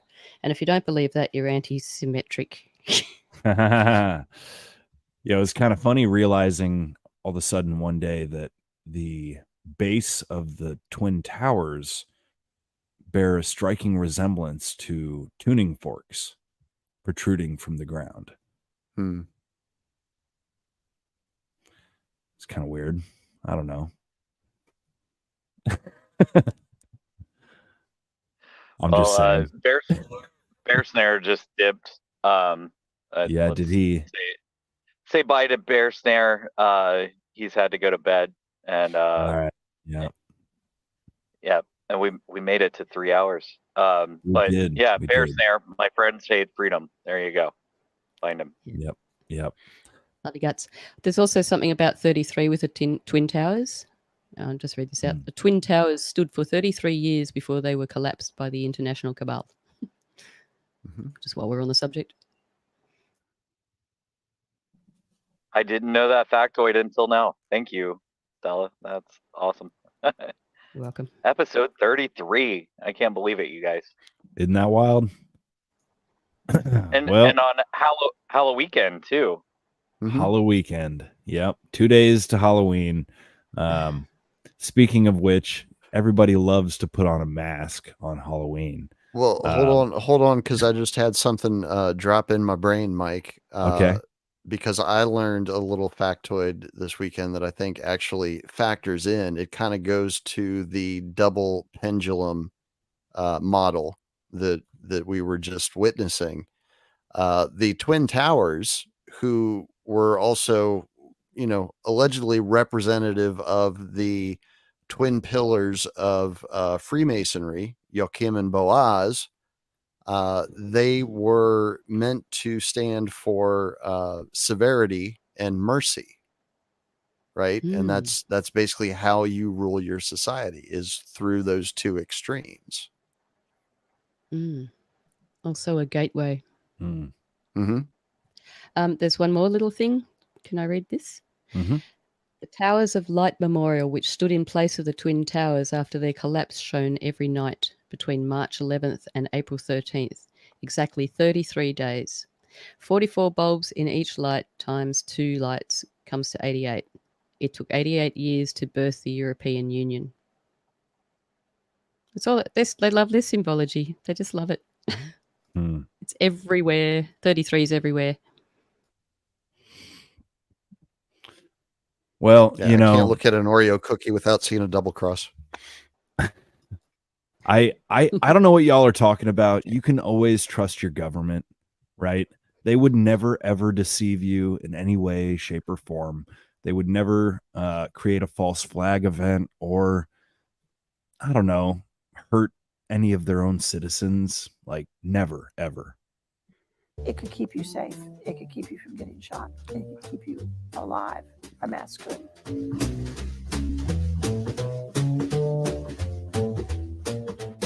People are amazed that there was a job title called Chief of Disguise. And most women I know wish they'd had that job. Sounded like fun. Actually, it was fun. I don't think another intelligence agency in the world devoted the time and the budget to disguise like we did. Disguise became a form of body armor. In the Spy Museum, we call the mask a 5-second mask. They proved invaluable. You could change your ethnicity. You could change your gender. You could change your nationality. And if you needed to, you could actually become another person. When I was chief of disguise, we had already begun using Hollywood stunt double masks. That was a technology that came straight out of LA. We worked with a man named John Chambers, who had done all the makeup for Planet of the Apes. He has a definite gift for mimicry. They could spend 5 hours putting on a mask. They could spend an hour taking it off. And they could shoot it again and again and again until they got the lights just right. Our mask had to be perfect in the car. When you got out of the car, you had to know without a mirror that you were good. The point of all of our masks was speed. You had to imagine that you were going to be in situations that you couldn't even anticipate. An officer somewhere picks this thing up, just puts it on in 5 seconds and knows that it's right, that he's invisible. If you had to sit and tinker with this thing, if you needed a mirror, it wasn't going to be useful to you at all. The masks were full face latex masks. It allows you to furrow your brow. It allows you to squint your eyes. It allows you to speak. You talked. The specific mask we're talking about would fit just one person. The first thing we do is we make a face impression. If you've been to a dentist that never had a dental impression, it's the same thing. It's just your face, not your teeth. So they would have added to his face. They could rearrange his face a bit and give him a new face that would fit perfectly over his real face. We never used. Okay, that might be enough. You get the point. They can make you look like another person. And I think there's been a little bit of question about whether or not the person we're seeing in the photographs with this main thing is for sure the same guy. Like supposedly there was 911 call where there were two people, supposedly. It was reported that it was two folks of How often does that happen at false flags? I mean, I think of Columbine where there was so many people that they say were doing it, and then the fact that the two guys were put down pretty early in the thing, but the shooting still continued afterwards. So, yeah, always fun. Yeah, well, I mean, we can go all the way back to Vegas if you want to, because I think it's pretty obvious that there wasn't one guy doing all of that damage. We're not supposed to talk about that one, Drizzle. That's the one. That's Voldemort right there, bro. Oh yeah, yeah. That's Voldemort. Yeah. Is that going to get us kicked off the stream? I don't know. Who's to say? We can talk about it. You know, we just have to be careful with our words and how we choose to speak them. Yeah, it's so weird though. That one just it's like gone. People don't remember. People have been stuffed full, man. People have been just force fed with shit, and now they can't remember. They have no context. They have no history. Well, I think I'm starting to understand that at least the average American, because I can really only speak on what I have direct reference for, but it seems to me that the memory of the average American is deliberately compartmentalized, right? And it's done through the mass media. There's really no other way that I could see it being possible. But it's this constant stream of overstimulation, right? That allows like these mechanisms to be tripped in, the human psychological makeup. And it's done in such a subtle fashion that unless you really spend time looking at it and trying to unravel all of the various threads, it again appears random, right? It appears like chaos. But if you're really paying attention, right, and you're looking at all of it and kind of letting the different pieces fall into place all by themselves, not, forcing anything, just letting it happen, you can see patterns develop in it. I'm actually seeing a pattern. I'm seeing a pattern based on, again, back to the patents of the acoustics and energy, audio energy, and sympathetic frequencies and how they interact, and exactly what that guy that was holding up the audio speakery thing with playing the Eagles to the crowd, we couldn't hear it, but they could, because it was buried within that frequency. It wasn't actually it wasn't audible from the speaker. It was audible further on when it merged into the audio frequencies, if you look at how all that works. And I'm seeing a pattern or an exact copy and paste that into propaganda. So, and the mass amount of energy of information, which is energy, coming out at us. And so you might get like a certain frequency of understanding with this, but it's not long before then this other frequency of this comes out, this alteration or this other information or distraction or whatever it may be that they're constantly plowing out en masse, covering everything, It's almost like everything kind of gets colored in the way that they wanted or cancelled. cancelled out. You know, how audio frequencies can cancel each other out. And I feel that maybe that's how they're operating the propaganda and the information is sort of based on the physics of acoustics as well. Like, so our brain is taking in that same principle, but in information. Is that far out? I don't know. Man, pretty far out, man. No, I think what I heard him say is that they bury the music, like they overlay it on this bass frequency that makes it travel, right? So it's almost like there's dual frequencies, dual sounds being projected, and I think to make it very directional. That's sort of the point of that too. Yeah, well, and I think it's similar with propaganda, where that's why you have to look through, you have to sift through the details to figure out where the agenda really is. Like the subtleties of the things they say are the overlay, right? The little subtle hints at what they want you to think and what they want you to do are buried in the high frequency, and you got to kind of like listen for those little like keywords, right? I don't know. That's nothing new to any of us, but I don't really know how audible or conscious it really is. Yeah, well, and there might be more and more what do they call it? Subliminal messaging going on. Yep. Like, It's pretty much what it is, like acoustics. Yeah. Subliminal acoustics. It's a good way to describe it, actually. And that's how they're using their directional energy weaponry with acoustics as well. And they're also using this to induce weather. That's a whole other thing.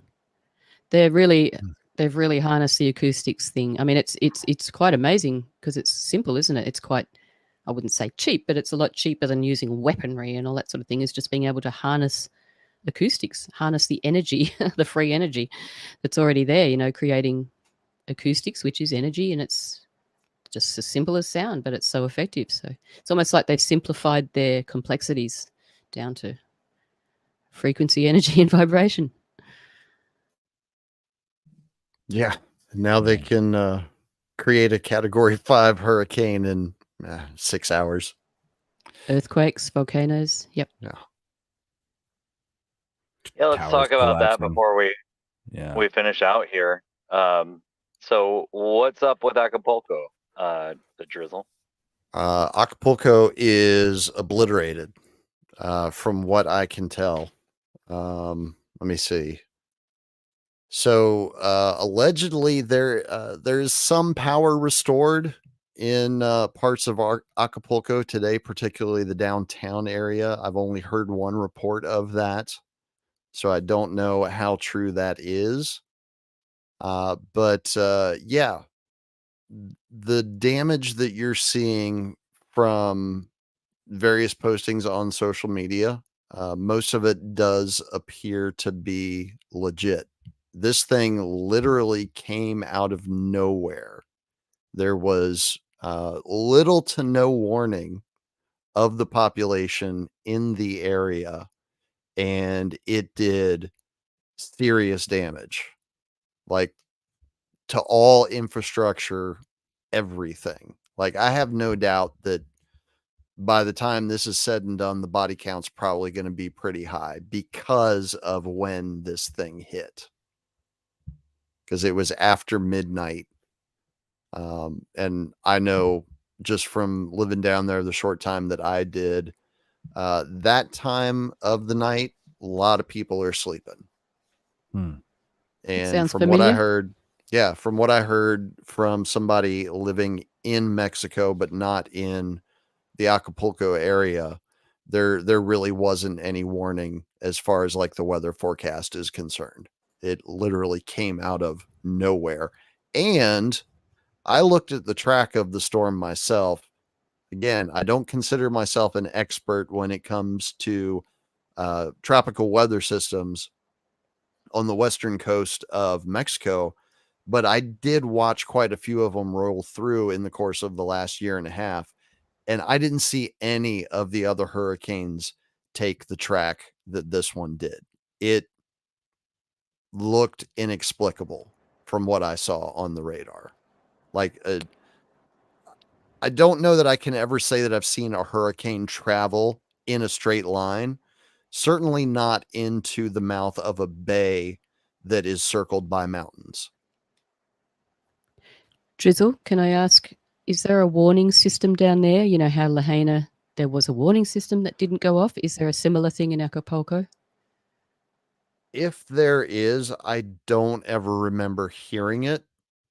But again, for the time that I was down there and the systems that came through in that time, we were never under serious threat of anything. There was one where we got a heavy amount of rain. There was some flooding here and there. But yeah, there was no sirens, no nothing. Can I ask what the smart city situation is with Acapulco? I Do you have know? not had a chance to look into that myself. I'm planning on doing that over the course of the next few days, but I would not be surprised to find out that there was something like that going on. I did hear from another source that apparently there was also a second hurricane that made landfall in under dubious circumstances within the same week prior to the one that hit Acapulco. And I don't remember hearing about that one on the news previously. So there seems to be a bit of weather shenanigans going on. And, you know, who's to say that it's not in service of the climate narrative? You know, the Yeah. U.S. Department of Defense was talking about, excuse me, talking about weather weapons back in the 1960s and saying that they had the ability to direct weather systems at that time. Yes, it's been publicly claimed about a number of things that they have the power to do, including the volcanoes and including the earthquakes, which is why I can say it. I'm not talking out of my butt. They have said it themselves. Right. I would direct you to Jim Lee's climateviewer.com. Brilliant information about weather manipulation, all sorts, not just the old archived last century chemtrails. No. We're up to much more scientific technology now. Well, I'll tell you, here was the other thing that struck me as being really strange from the report that I got earlier today, because I've lived through a few hurricanes myself, and what they said that from what they've heard from information that's been able to get out of the area, which again is not very easy at the present moment, that the wind came in first. Like, it wasn't raining.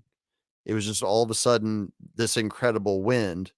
And then apparently, I guess, after the eye made landfall and the storm started pushing further in, then the rain came. And that's again, maybe I've That is just weird. not been in the right kind of storm, but that's not been my experience in a hurricane. Yeah, I've been in a weird storm in Austin, and I've also had plenty of experience with hurricanes being from the Gulf Coast. But there was a storm that came through, and it was so concentrated that you look at the weather map, and it looked like just like they ran a laser across the landscape. It was super intense once it hit, but once it passed, everything was calm. It was so strange because it was just torrential rain and hail, and then after it passed, there was hardly any wind or anything. But yeah, they've been. I mean, they used it in the Vietnam War. It's not classified information. They talk about seeding clouds in order to have mountain resorts have snow. They seed clouds, and they do a lot more than just seed clouds. There's all kinds of stuff, and then it plays into the climate narrative, like you were saying. They get to destroy these places and rebuild it, build back better. You know, there you go. You get your 15-minute city. Vietnam War was Operation Popeye. Sorry, we're losing Drizzle a bit there. Yeah, you're breaking up there, Drizzle. All right. Well, Couldn't hear that bit. hopefully it gets better.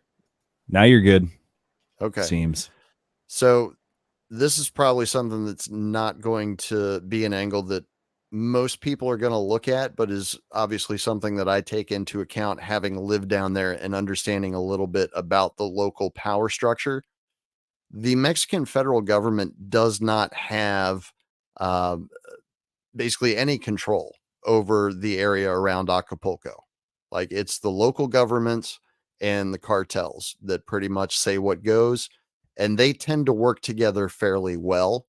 So they do a good job of keeping the Mexican federal government out of there. They've done so for a long, long time, and the federal government has punished them for it.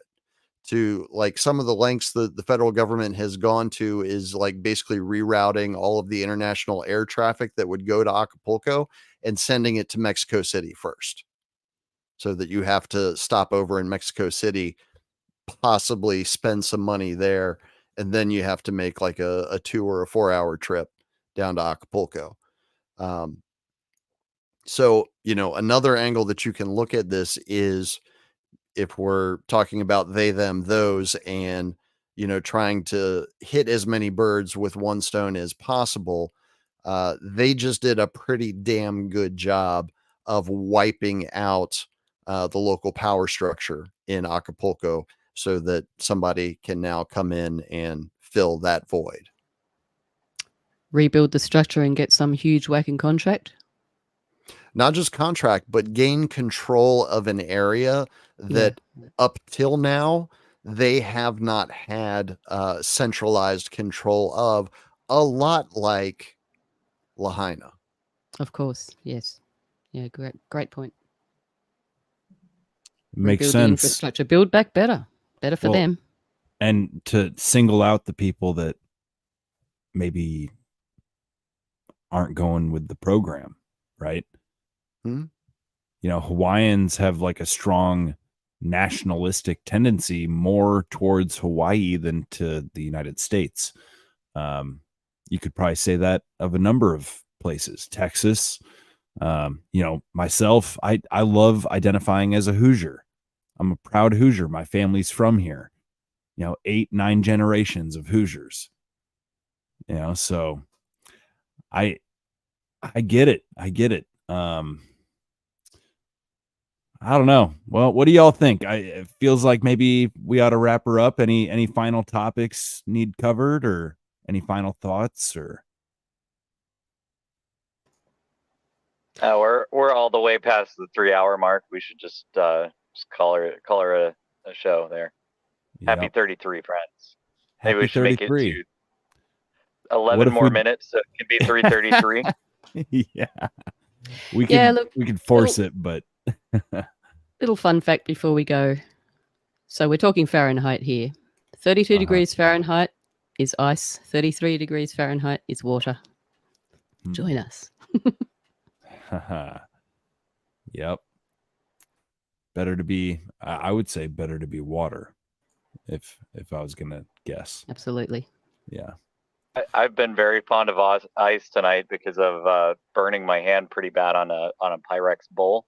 But I want to thank Stella really quick, because she told me in the chat aloe vera, and then I remembered that I have a nice little aloe vera garden at my house, and snapped that on, and that helped out quite a bit too. So ice and aloe vera, and now it's finally gotten to the point where I don't need to have my hand in the ice anymore. Unreal. Keep the aloe vera on you overnight. Good call. Thank you. Yeah, you're welcome. Right on. Well, we did lose a few along the way, so I guess we'll start by plugging them. We had Rob from Black Labs podcast. We had Bear Snare, and he does what? My Friends Hate Freedom. My friends hate my freedom. Yeah. My Friends Hate Freedom podcast. No, it's My Friends Hate Freedom. Yeah. At thebearsnare.com. And then there was OG Dad Bod. OG Dad Bod, whole lot of nothing. I'll include Ashley in my sign off. Ashley, we got Ashley. So yeah, Mike the Polymath. I'm tuckered out. I'm going to bed, but Easy Peasy Podcast. You can check all my links at easypeasy.ittybitty.tips. Yeah, always good to join you guys and see you again. Glad you're safe, Drizzle. Ashley and I, you can find us on Union of the Unknowns, Union Unknowns, or at Union Unknowns on Twitter, where you can find Ashley and converse with her, and pass you on to Ando. Burn Babylon Burn and the Doom Kitchen on libertylinks.io/the Doom Kitchen. And you can also email me at thedoomkitchen@protonmail.com. What's up with Grand Theft World Liberty Radio, the Drizzle? Well, we are hoping to get back to our regular broadcast schedule this coming November 1st, which is Wednesday, the day after Halloween. And hopefully this issue that I've been having with the internet can get worked out by then. If not, we're going to get really weird with it. But yeah, you can check out that and much, much more that I have my hand in at manufacturingreality.org. Start your link adventure there. Hell yeah. Well, as usual, it's been a pleasure, and I'm glad y'all made it. We had one hell of a forum here tonight. So covered some ground, drew some connections that may or may not be valid. Who's to say? I've got no firm answers for you, but I would ask you to keep asking what the fuck. How's that for I like a that sign off? Yeah, I love it. Keep good, I like asking, what the fuck? What the fuck? Yes, any relationship to anything logical is purely coincidental. This is all satire, y'all. It's all satire.